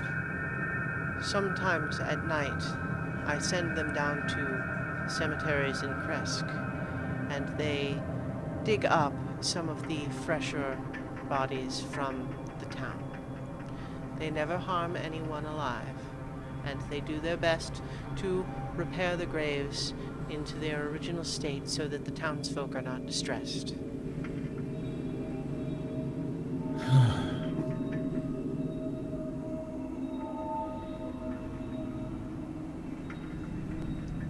I suppose. He nods and kind of goes over to kneel and kind of place a hand on your shoulder. I understand that in these dark times, in lands cursed such as these, there are many things which weigh upon our heart and our soul. But you must just believe in the Morning Lord and in his will, and everything will be okay.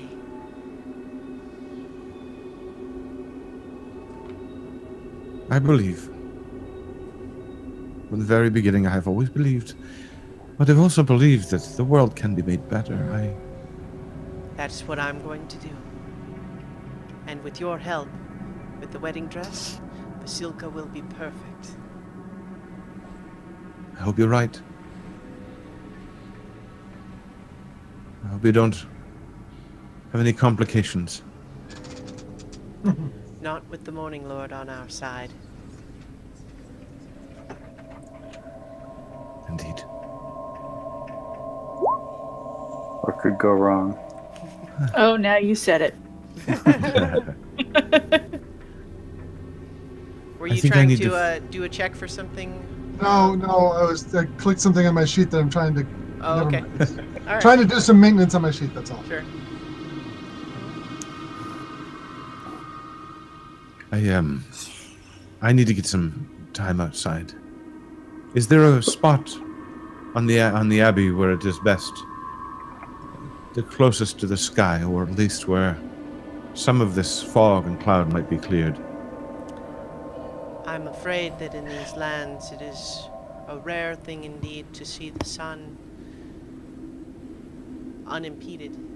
However, I generally do my prayers here, and he gestures to the idol, the carved golden plate of the sun that is above the fireplace.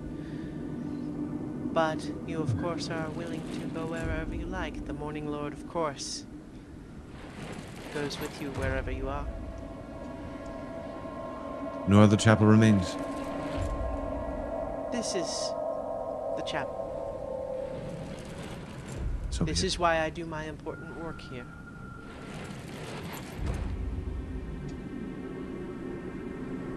Well, perhaps for both of us,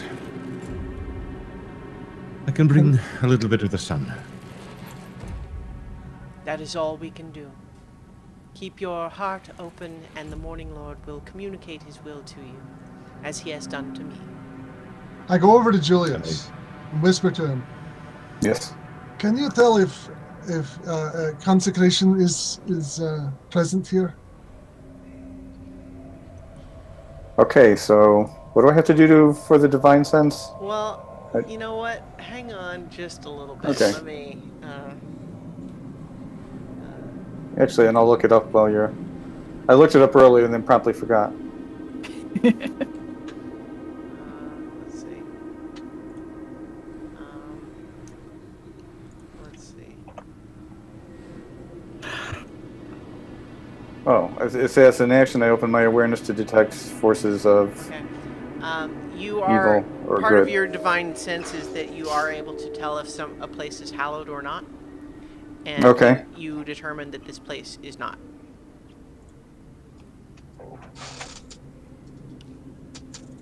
Okay. The According to your what is it? divine sense.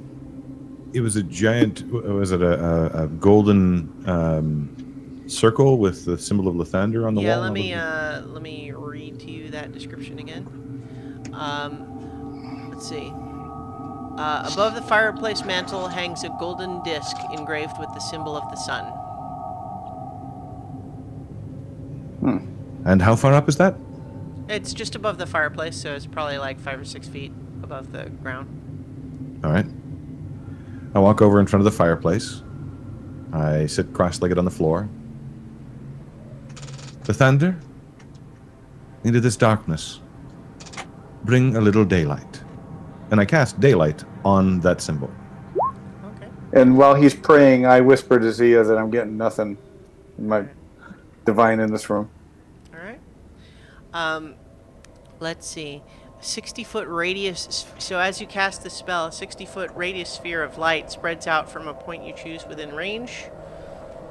So it is basically bright light, which will clarify just because it's perhaps relevant that it is bright light. It is not necessarily sunlight. But it is certainly bright, and so the room suddenly is filled with this soft yellow light coming from the where Perry cast the spell, and it casts stark shadows as those of you who are silhouetted. But at the same time, as the sphere expands, you realize that the entire space is being filled with light, and not just being cast from a central point. It's just light filling space, and everything is bright, and it kind of you can see everything, but it actually kind of just highlights a lot of places just how kind of dirty and filthy and run down everything is. The table is worn, and there's kind of dust and debris in the corners, and the dress that Vasilka is wearing is just kind of tattered and dirty, and you can see much more dramatically the stitches that connect her different parts. And the abbot just smiles and says, "See, a little light just shows you what you need to know." And I'm going to spend the hour while it lasts in prayer.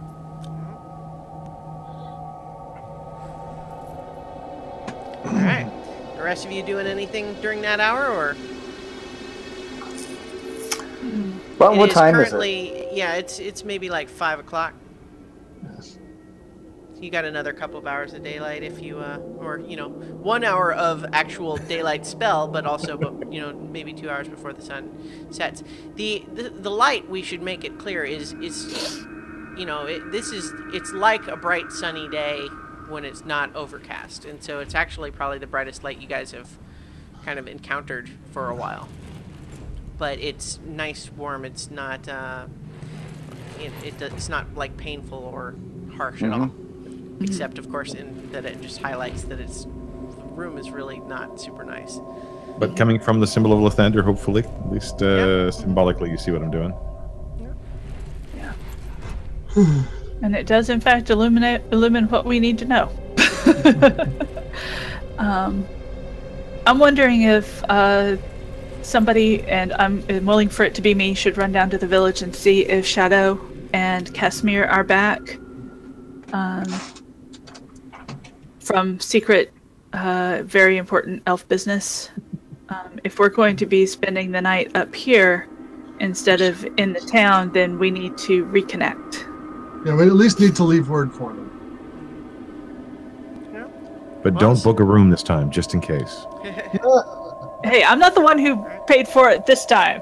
That one time. So if you want to go down and do that, you make your way down that long switchback road down to the town level, and you go back to that one cottage, but it's unoccupied. You don't see them around anywhere. Okay. But if you ask someone, like, it seems like there's actually a lot of activity around one house in particular. And when you go there, if you kind of peek in through the open door, the people are gathering to celebrate the birth of a new baby. And the Baron is there, and he just looks at you and says, "Did you find what you were looking for at the Abbey?" Maybe yes, maybe no.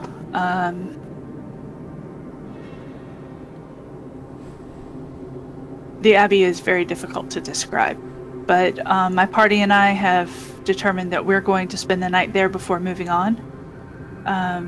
And I see that 2 of my party have not returned. If you could do us a favor and pass on word that we are staying at the Abbey for the night, we would very much appreciate it.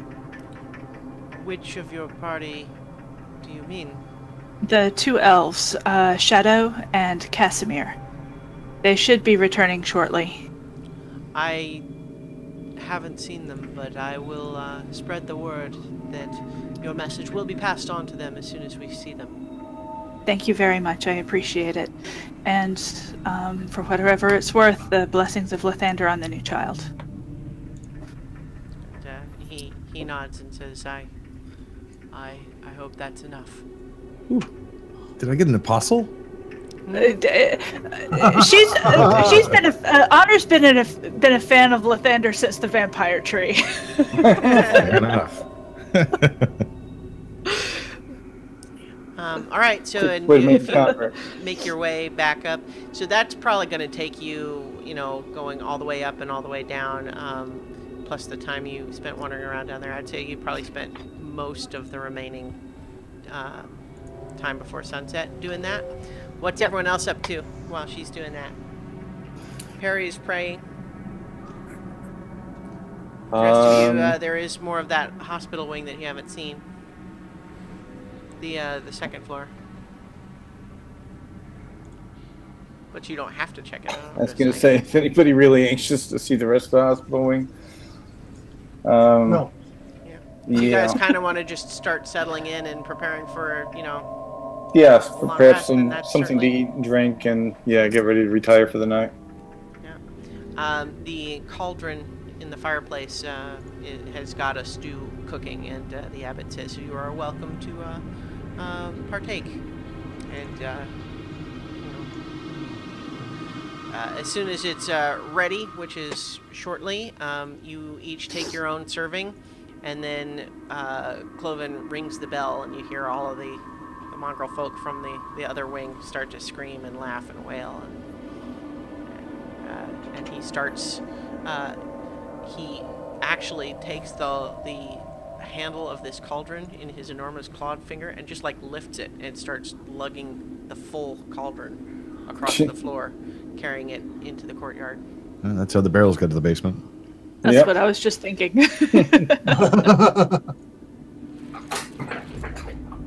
Right, yeah. So he goes to go feed them, and it's pretty loud and unsettling, but it seems to be a routine for this place. So if you guys are just going to kind of settle in for the night, then that might be a good place for us to go ahead and call it for today.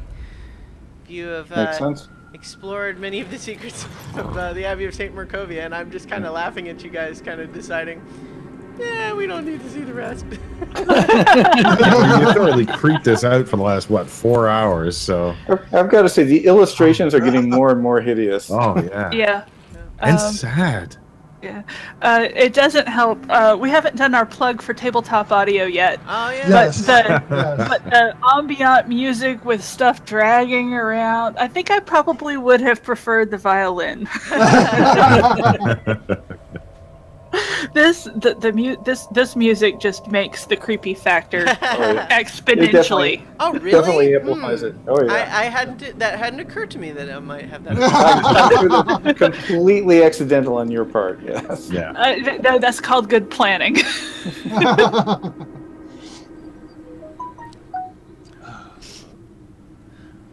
So yeah, it looks like in the Twitch chat we got a couple of trolls jumping in there to just curse for no particular reason. Hi, trolls. Oh well. No fighting.